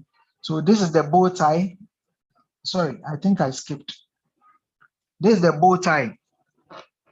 The bow tie technique. The middle of the bow tie is the issue. Okay, there's a disruption. Then the left side of the bow tie is the source of disruption. Then you link it with the right side of the bow tie. The impact is causing your organization. At the end of the day, you have the source and you have the impact. There's kitchen fire. Preventive control. Have periodic maintenance. The source of the risk is faulty electrical equipment. So the bow tie is giving us preventive control, the source, control, response, and impact. How do we solve it? Get a fire alarm. When you get a fire alarm, there must be fire extinguisher. If not, what happens? Asset destruction. So this is the bow tie technique that you can always use. And these are acceptable. If you are working anywhere around the globe and you call yourself a risk practitioner, you should be able to design this one, okay, in your paper that you are presenting to the board. That is a technique you use. Now, this is what we call the 5 whys. Maybe you ask yourself the first question, why won't my car start? The first why, the battery is dead. So if the battery is dead, must you change the battery? No. Ask the next why. Why is the battery dead? Then the answer is the alternator didn't charge. So should I replace the battery? Not yet. Ask another why. Why is the alternator not charging? The belt was slipping. The alternator belt was slipping. So should I change the belt? No. Ask another why. Why was it slipping? Because it was worn out. Why was it worn out? Because I didn't replace per schedule. Why didn't I replace per schedule? I didn't know about it. So the root cause is a knowledge gap. The root cause of your battery dying is a knowledge gap. This is a practical life example using 5 whys. Some institutions will go ahead and perform, replace it. Then it will die again. Then they will replace it. They think money is the solution. They will not train their employees. The employees will be committing errors. Some cyber fraud hitting them. They are victims of phishing and farming. But it's all not about money. It's about the maintenance schedule, training. So actually the main issue is training. That's 5 whys. Now, in the beginning, I remember we explained gross risk, mitigation, and residual risk. So can I get somebody to tell us the difference here or help us with gross mitigation and residual risk if possible? And share an example with us. Anybody here to help?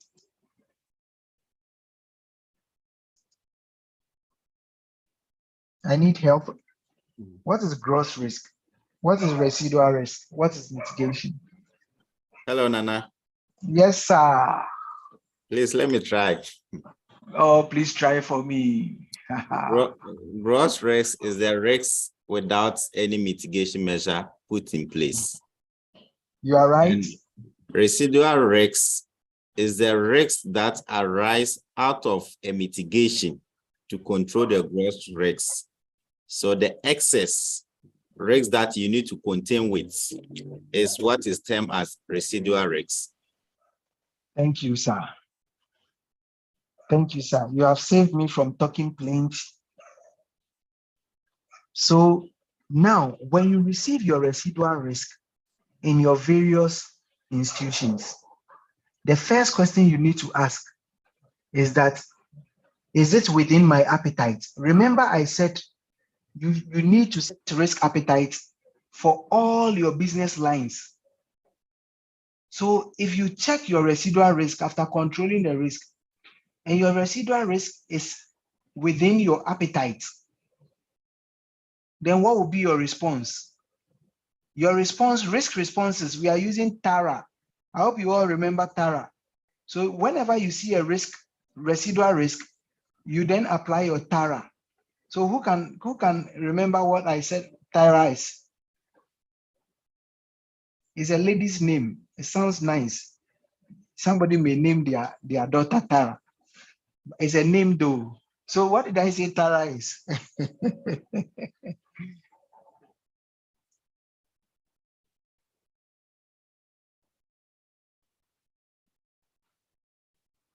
Nobody can help me. And now let me try. Please try for me. The TARA, we have transfer of risks, accept risks, reduce risks, and avoid risks. Excellent. Excellent. So when you have your gross risk, you have applied the control. Remember the 4 types of controls: preventive, detective, limiting, and directive. Those 4 types of control. When you apply the control, your remaining risk is residual risk. Now, your remaining risk, is this something that you are willing to sit with as an institution? So the TARA will come in and you say that the residual risk is above my risk appetite. And if it is above my risk appetite, I will transfer it. Transfer means you are transferring the risk to another person. You can take maybe to an insurance company, or if it's above your risk appetite, you can avoid it. Or you can further reduce it if you can. Or you can accept it if it is low and it's within your appetite. So this is the practicality of what we've been learning.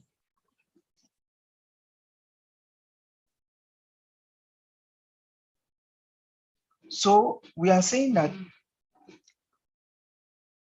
in the relevance of risk assessment, okay, the relevance of risk assessment is that it helps you to determine the impact of your risk. Is it high? Can I take it? Or is bigger than me? I shouldn't touch it. And again, once you are able to assess your risk, it helps you to prioritize which risk to attend to. It helps you to determine the controls you have to apply. Your bigger risk would require bigger controls. And then again, it helps you to determine your risk appetite. If you know the risk you are sitting with, you can define your appetite or threshold, you can set them. So I've just discussed the risk assessment and the relevance. So I'll just move from here. Risk assessment, advantages, bottom up and top down. It's just the same thing. I just wouldn't want to Yes. So remember, I said that risk assessment, if you recall, I said risk assessment has two components: the likelihood or frequency, and then the severity or impact. How often is it happening? If you want to assess risk, you want to know how often it happens. And then you also want to know when it happens, what is the severity? So I said, if 1 cedi is getting missing from your car every day, the impact is small because it's 1 cedi or $1, but the frequency is high. So if you want to assess it, you can look at frequency high, severity low. So you can say it's a medium risk. So you rate it a medium. And maybe in your policy, you have indicated that all medium risk should be transferred, or all medium risk should be avoided, or all medium risk should be accepted. That's the TARA. I hope you all get the link.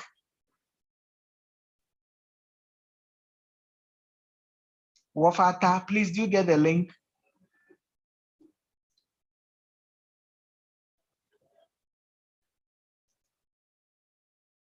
The assessment and the TARA.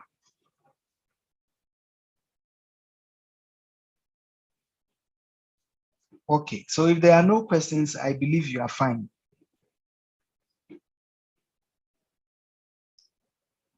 So when you are assessing, you assess based on two parameters: the frequency and then the impact.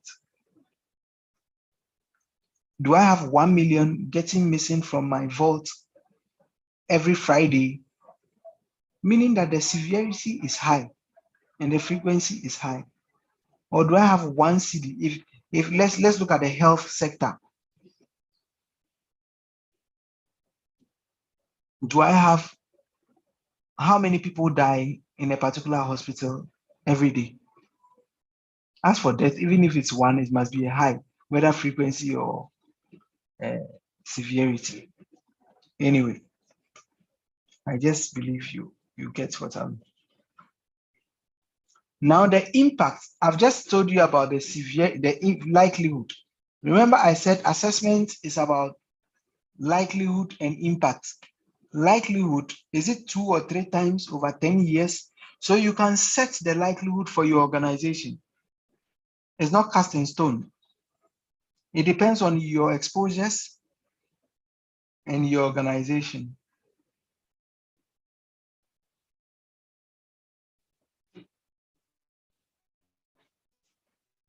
So it could be a hospital, it could be the insurance sector, it could be the financial sector and all that. But you should be able to determine the likelihood, okay, and link it to your business line. Then you also look at the impact. Is it small, moderate, severe, or catastrophic? On a 5-point rating.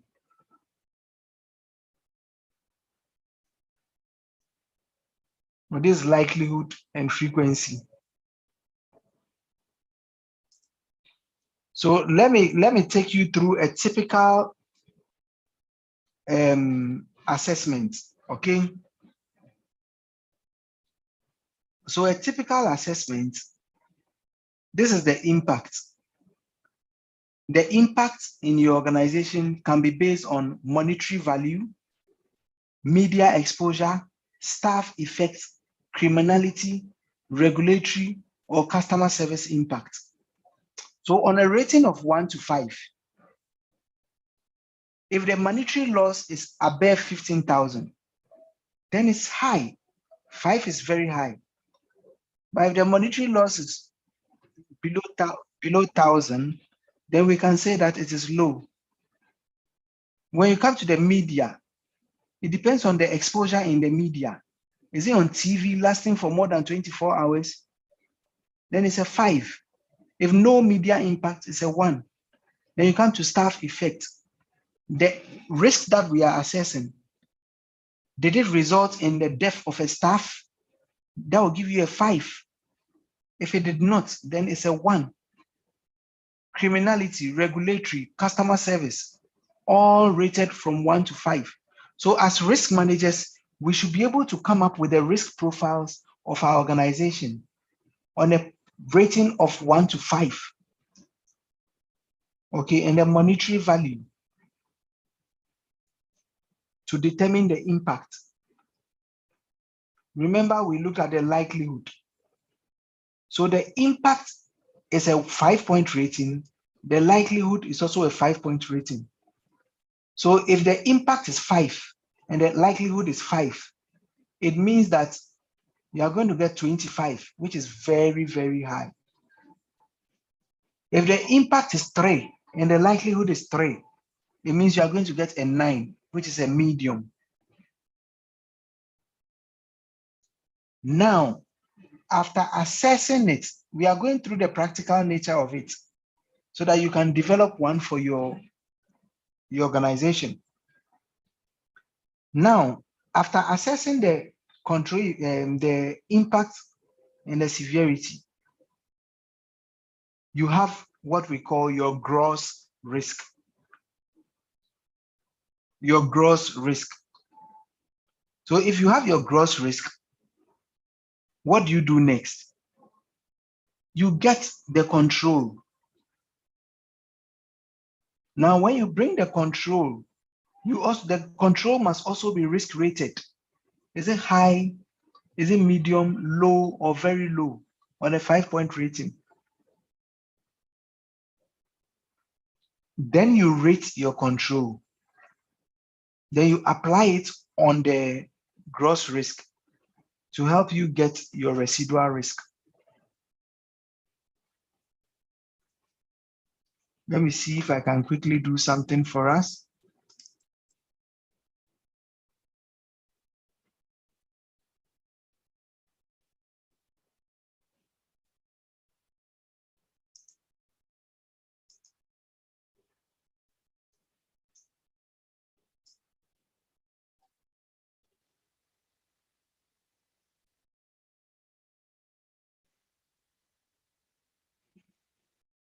Okay, so this is a typical risk register.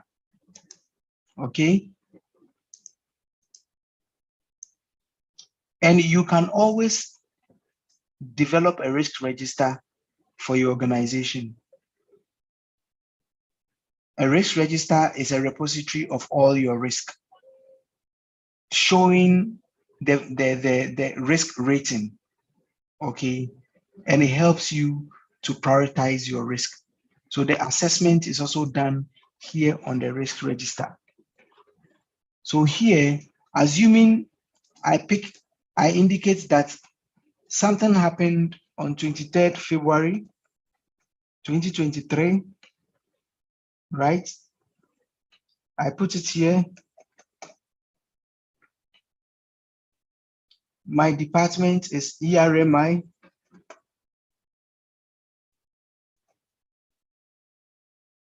The vulnerability, what's the vulnerability? You indicate the vulnerability, theft in clinic stores or pharmacy. So you look at the impact. Is it very high? On a rating of 1 to 5, we need to agree. Is it low, high, medium, or very high? If it is medium, you put a 3 there. You see, the moment I put a 3 there, it changed to amber. All right. Then, meaning that the impact is not very, very, severe. Maybe it's 500 cedis getting missing. Okay, and we are looking at millions every day. So 500 cedis is even a low. So let me give it a 1. So impact 1 gave me a green. Then we go to the likelihood. It's like every week that money is getting missing. So the likelihood is very high. So I put a 5 there. The moment I put a 5 there, the gross risk changes to a 5, meaning 5 times 1 is 5. Then you come to control. So this is the gross risk, which is the product of the impact and likelihood. 5 times 1 gives you 5. The control effectiveness, let me say a 5, when the control is so bad. So my residual risk is this. But when the control is very good, I can put a 1 there. And then my residual risk also changes to a green. So do we all appreciate the concept of risk assessment? Do we appreciate the concept of risk assessment? Yes, sir. And I think Good. the template you are using also speaks a lot. Sure. We are just hoping that you can share with us. Oh, okay, I can share with you, but you see, let me take us through something briefly. We can go on the net, okay, and Google our industry. So if you are in the insurance company, Google risk register for insurance. If you are in a manufacturing company, Google risk register for manufacturing industry. Okay, because and what I have, it's for my industry, which I can share anyway. Okay, but it will not be appropriate for your industry because there are several risks that I might have amended. So when you Google and you get the template, you will have to do some inputs. Okay, based on your risk universe, you put in a lot of risk that you think can happen in your organization, so that when you drop down, the risk can easily show. Okay, just give me a minute, please. Give me a second.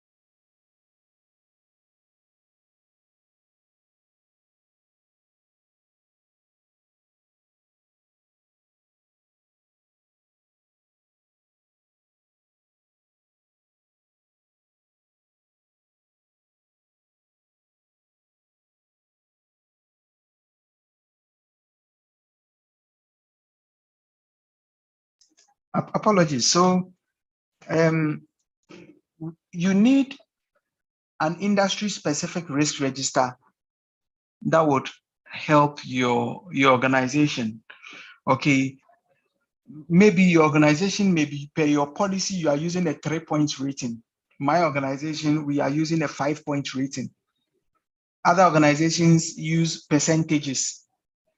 Okay, so I can share with you, I will, but I will advise as risk managers, you work on developing your own risk register. Once you go on the net, you can easily have it.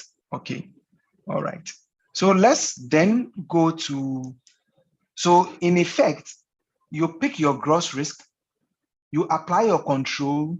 It could be detective, preventive, directive, all that. When you apply your control, you will get your residual risk. Your residual risk, you can accept, the transfer, avoid, or reduce, right?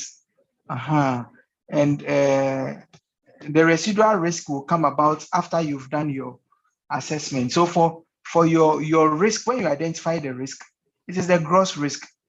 Okay, then you put in place the control. It will give you your residual risk. If your residual risk is medium, accept. If it is high, reject, and all that. So basically that is it.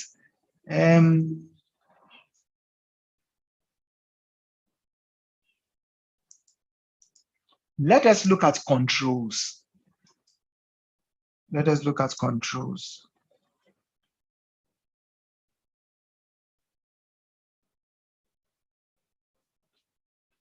We've spoken a lot about risk controls. Okay. Time scales of control, a short-term, medium-term risk, short. So basically, you should be looking at the time scales of controls, okay, and the impact. Is this something that, let me just, we are saying that the short term has the ability to impact the objectives.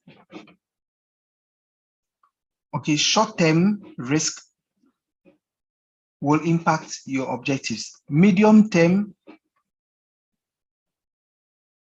risk have their impact sometime after the event occurs or the decision is taken.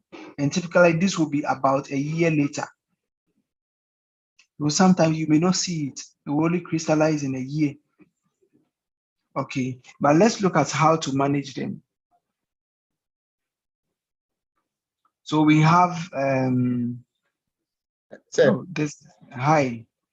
sorry, because I see short-term risk twice there. So does that mean we don't have a long-term risk?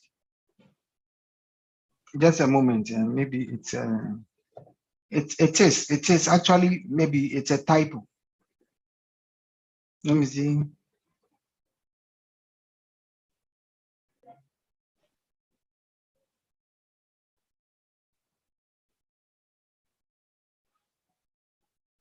Just okay, let me correct it. So mainly when you have short, medium, long, it would inform the kind of measures you would need to take. Okay, it's a typo which I would correct and then send. So if you are looking at a short-term risk, it may cause disruption in your operations, okay, spontaneously, and it would require certain measures. It can easily affect your objectives. When you look at long-term, these are things that can affect your strategic objectives. So a strategy that is meant to be implemented in 2-3 years, as a risk manager, we are looking at how these things can crystallize and impact our organization negatively. Okay, so we have in the medium term, these are things that can affect, let's say, your mission. But I will amend it and then send it. Okay, but just take note. Short term is the immediate. Medium may be looking at, medium is looking at your mission. The long term is looking at your vision, okay, or strategy. What can affect your strategic decisions? Thanks for you know. I'll just note it and correct it, and then. So the emerging risk, I think we've spoken about this. Okay, new risks that are emerging, environmental and social risk. I think we treated that last week. Okay, due to climate change and all that.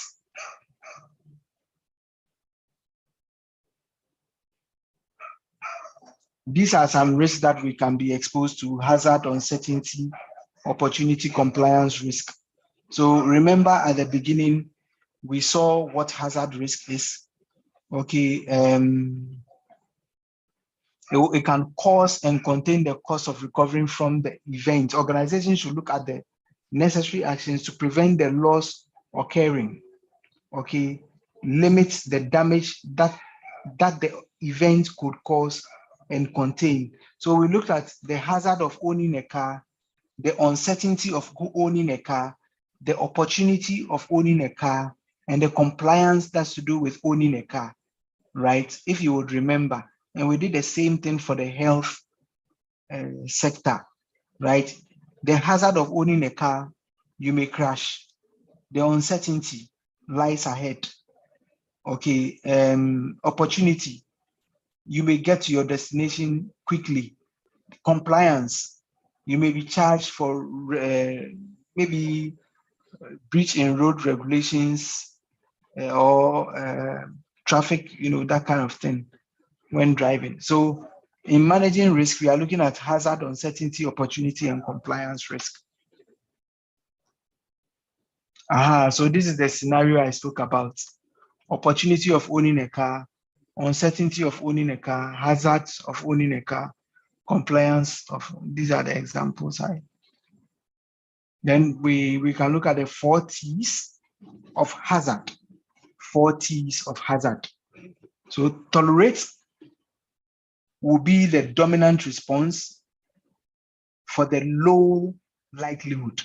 So when it is low, you can tolerate. Treat will be the dominant response for high likelihood, low impact. So if the likelihood of occurrence is high, but the impact is low, what will you do? You treat it. Treating is the same as reducing it. Why will you transfer?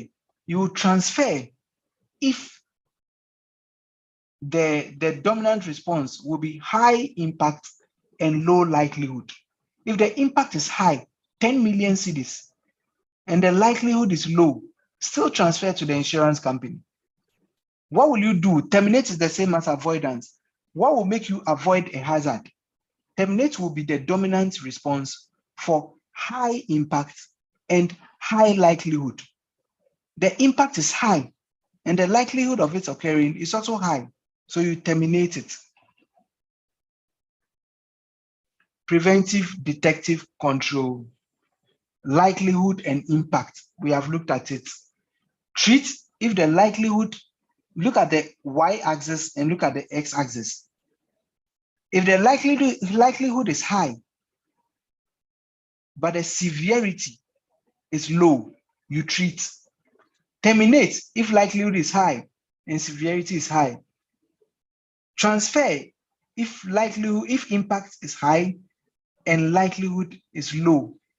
Tolerate if impact is low and likelihood is low. I hope it's clear. So you can capture this in your policy as a risk manager, telling this will come on the back of your risk appetite, that every residual risk that is high should be treated this way, that is low should be treated this way. And under no circumstance will anybody breach this if it's embedded in your policy, like i.e. hazard management. Now let's look at some mitigation and control tools. Just a minute.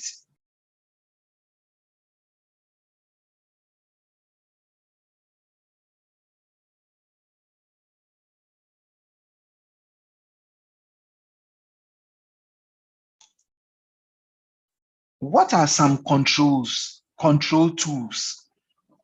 We call something risk control self-assessment. We call another control sample testing. We call another key control self-assessment.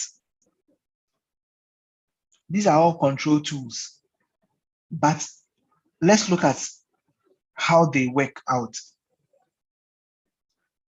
Oh, I didn't describe that. Okay, let me explain how they work out.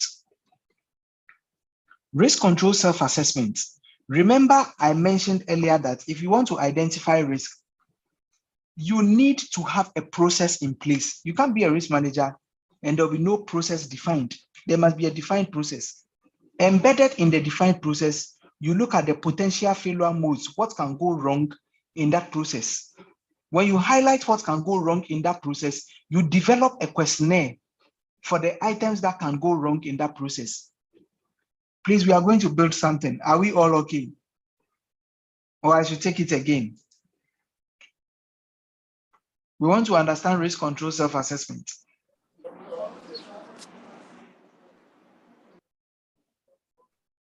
Sir, please take it again. Good. Initially, I gave you, I took you through how to identify risk, understand the scope, having a process, a defined process. Okay, I gave you mechanisms or some methods of identifying risk. Interviews, structured interview, unstructured, Delphi, 5 whys, the bow tie. Those are techniques for risk identification. Now we are looking at controls. We've already looked at assessment and we are looking at controls. Under control, we are saying that there is a tool called risk control self-assessment, which risk managers must develop for their staff or for the organization. Risk control self-assessment is the way people assess themselves, hence risk control self-assessment. So the people must assess themselves. How do you go about it? You pick the defined process in the department. That's the procedural manual. Identify the potential failure modes or what the critical areas in the procedural manual. Develop a checklist using the potential failure modes you've identified. For instance, the health sector. A patient walks in, you take the what do you call it? The bio data or biostatistics or the temperature, the height, the weight, before they go and see the doctor. After seeing the doctor, then they go to the lab. After seeing the lab. So this is a procedural manual for a hospital that every patient must go through. Now, what are the critical areas in this procedural manual? Seeing the doctor is one. Visiting the lab is one. Paying the cashier for consultation is also one. So these are the 3 main points out of the 100 points in the procedural manual of the hospital. So these 3 main points we'll call the critical areas or the potential failure modes. Now, you need to develop a checklist for the critical areas you have identified. A questionnaire will be developed using these 3 areas. Have you taken stats? Have you obtained consultation fees? Has the patient seen the doctor? This kind of questionnaire is what we call the risk control self-assessment, so that periodically, the risk manager must send this questionnaire to the people to check if they have actually complied with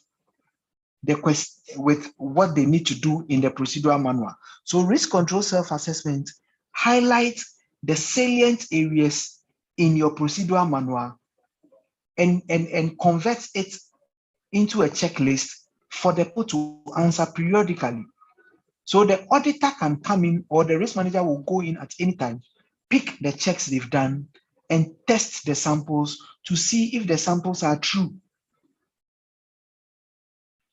Should I take it again, or you are okay with the picture I've created?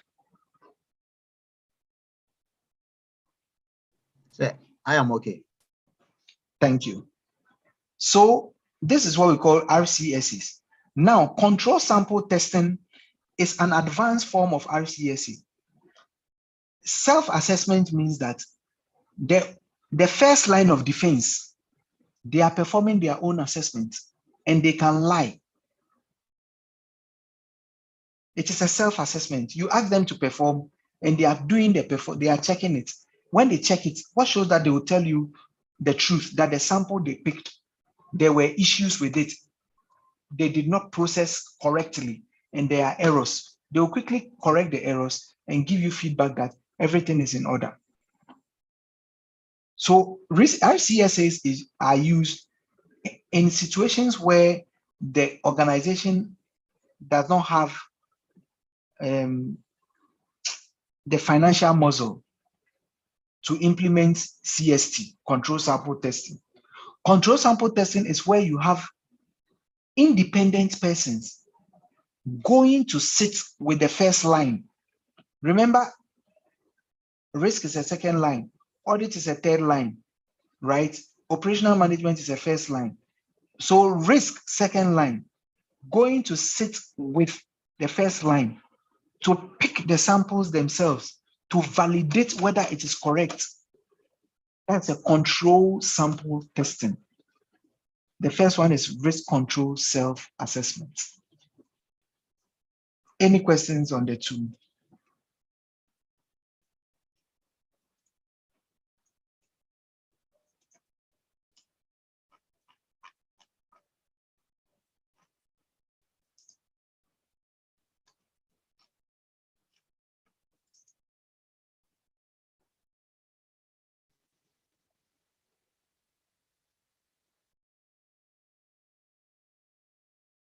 Okay, I'm glad we are fine. Masai, please, you didn't explain the last one, the KCSAs. Oh, KCSAs operate like RCSAs. And that one stands for key control self-assessment. Okay. So that one, you see the risk control self-assessment, you identify the risk in the process manuals.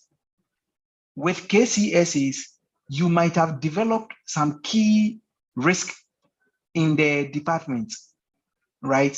So you use those key risks to develop a checklist so that the first lines will perform their test. Once they have picked their samples, perform their test, they will put the results down that they performed a test on January sample 5, February samples 5, March samples 5. That 10 people came to the hospital. We picked 50% of their samples and they have all paid. They were all seen by the doctor. There was no patient grievance recorded. There was no patient outburst. Everybody was served on time. Nobody, you see, so maybe the checklist will allow them to pick the folders of the various patients. You know, there is time in and time out. Okay, so maybe you want to check the turnaround time for patients in your hospital. You look at the time they came in and time they were left per the system. It shows that nobody spent more than an hour in the hospital. So the checks will help you to identify and mitigate the challenges you are having based on the checklist, the questionnaires that you develop. And these questionnaires must be performed by the first lines themselves. But in the case of CSTs, you, the risk manager, will go and sit with the first line and perform these checks. And these are standard questionnaires that you will develop in line with your risk appetite. So if you say you have zero appetite for lateness, then you have to develop a checklist to see if people are coming before 8 o'clock. If you say you have zero appetite for errors, then you have to develop a checklist to see if errors were committed within the month. You pick sample transactions and see if errors were committed. And if they lie, you go in there and check the samples pick to see if it reflects the work they did. I hope we are all getting the logic. I'm not being too technical. I don't want to sound I don't want to sound technical. Orison, is it okay? Is the explanation okay? Yes, sir. It's very okay. Good. Good. Yeah, Good. so the KCSA is like superior to the two, just like the CST superior to the RCSA. Okay, so the KCSA and the RCSAs are on the same level. The CST is superior to the RCSA and the KCSA. Oh, okay.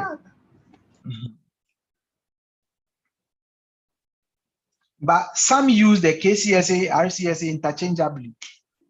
But there is a difference. The difference is that your organization might have identified the key risk per your risk appetite. Okay, we all know what risk appetite is. You might have identified there are 8 business lines in your institution, hospital, or manufacturing. There are 8 business lines. You identify the key risk and you develop a checklist for the key risk that every morning the supervisor should do and submit it to you. The key risk is the KCSE, or per your procedural manual, you would have identified some risk and developed the checklist per your procedural manual. That is the risk control self-assessment. But when you pick these checklists and decide to do it yourself, you have managers sitting in the various business lines to constantly do these checks. It's called CSTs.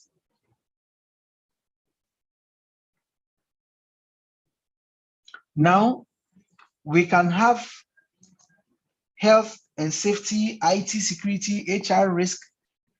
These are all, in the beginning, we spoke about different kinds of risk. Okay, so you can practice it in all these areas, what we have just done.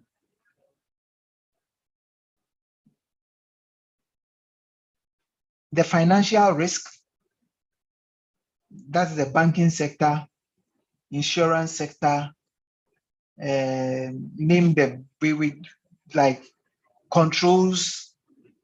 You would see it in recruitment procedures. It will minimize stealing, detection of fraud, and all that. When you want to build resilience, you are looking at resources. Okay, you prevent, protect, and prepare. When it's crisis, you respond, you recover, you review your process. That's how to build resilience in terms of resources and in terms of crisis. We have done this already. Types of controls: preventive, detective, limiting, and preventive, detective, limiting. Okay, I wanted us to do a quick exercise, but our time is almost up. Will physical access be detective or limiting? So let's do a mental test. We call it, those days in school, we call it mental. When you are asked the message, you answer quickly. Physical access and security, what kind of control is it? Is it preventive, detective, or limiting? Oh, let's just say it preventive. Excellent. It can be preventive because physical access will prevent the thief from coming in, so you can install security doors. System performance monitoring, is it detective, limiting, or preventive? Detective. Detective. Okay, you are monitoring the system. Dashboards, maker checker, dual control, is it preventive or detective? Dual control, maker checker on a system. Control. Detective. Detective. Why I'm thinking it should be preventive, because it should be preventive control, because if the dual control is working, then you can't commit fraud. Do you get me? But detective will only help you to identify it after the incident has happened. So I'm thinking maker checker will be preventive. Now, reconciliation, is it detective, limiting, or preventive? Control. Reconciliation, detective. Detective, okay, because the person might have committed the fraud, but you will detect it. Reconciliation will help you detect it after the fraud. Business continuity, what kind of control is that? For the dashboard, so I was saying detective. I chose detective because you know, maybe example in the telecoms industry, right? So you can have the network operation center, the NOCs. And oh yes, I agree with you. I agree, it's detective. No, I agree. I thought you said preventive. Oh, no, I agree. So even one item can have two. It's not cast in stone. It depends on how you define it in your policy. Okay. So this is what we have. Okay.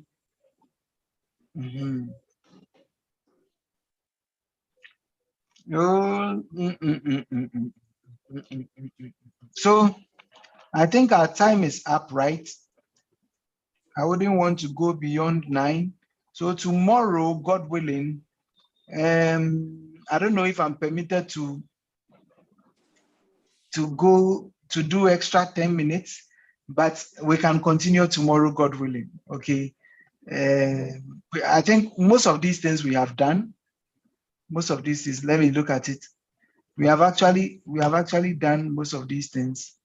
Risk reporting, risk register we have done, risk reporting we have done, advantages of incidents we have done. Yes, I think we are done. So let's just finish it. Okay, let's just finish it. I think we are done with all this. We have actually taken you through already. So let me just explain the diagrams. Remember, we looked at likelihood and impact. Okay, on the Y and X axis. I explained in an earlier slide.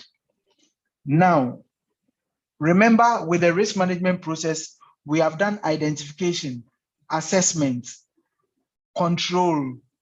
So now we are looking at monitoring and reporting. And monitoring and reporting, I believe we all know the relevance of monitoring and reporting.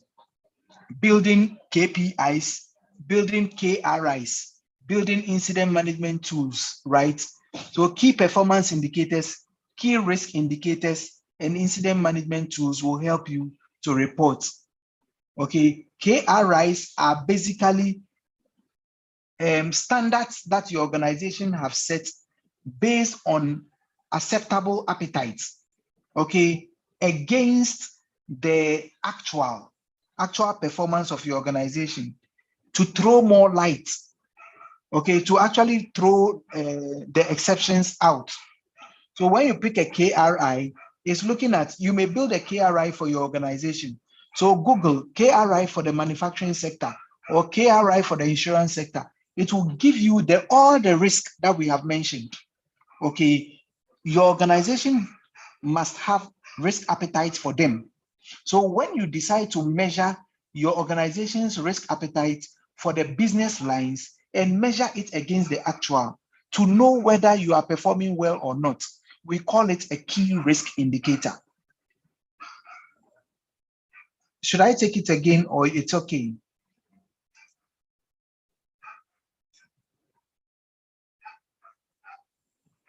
Eric, I put me back, sir. Okay, so let me give you a sample. So, excuse me.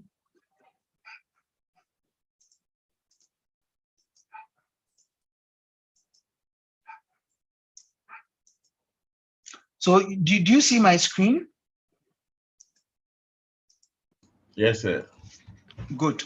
So I'm saying that key risk indicator, okay, are risks that you have identified in your institution. Now, remember I said you need to set risk appetites for the risk you have identified, what your bank will accept and what they will not accept. Now, or what your institution will accept or not accept. Your institution will say, this is the benchmark. This is the standard. Now, what are the actuals month on month? Okay, so you compare the actuals against the thresholds that you have set, and you will throw out vulnerabilities so that you will know whether your institution is performing well or not. That is a key risk indicator. And key risk indicator, usually it projects, it helps you to understand what can happen in the future. For instance, if you are having, in January, there are 2 sick leaves presented to you as a risk manager, February, 5 sick leaves, March, 10 sick leaves, April, 20 sick leaves. What story is it telling about the people in that department? They are falling sick and the graph is constantly going up. So it is an indication that there's something wrong in that department. So you go to the department and you realize that there are no windows, the ACs are constantly on, they are actually working without nose masks, and there's a lot of dust in the atmosphere. So then the key risk indicator has actually solved a problem. you had to go there, check because an indicator on sick leave got you to walk to the field to see exactly what is happening. So you need to set indicators for all your risks you have identified. Is it better now? Yeah, yes, sir, it's better. Good. So for all your business lines, you should be able to set risk appetites.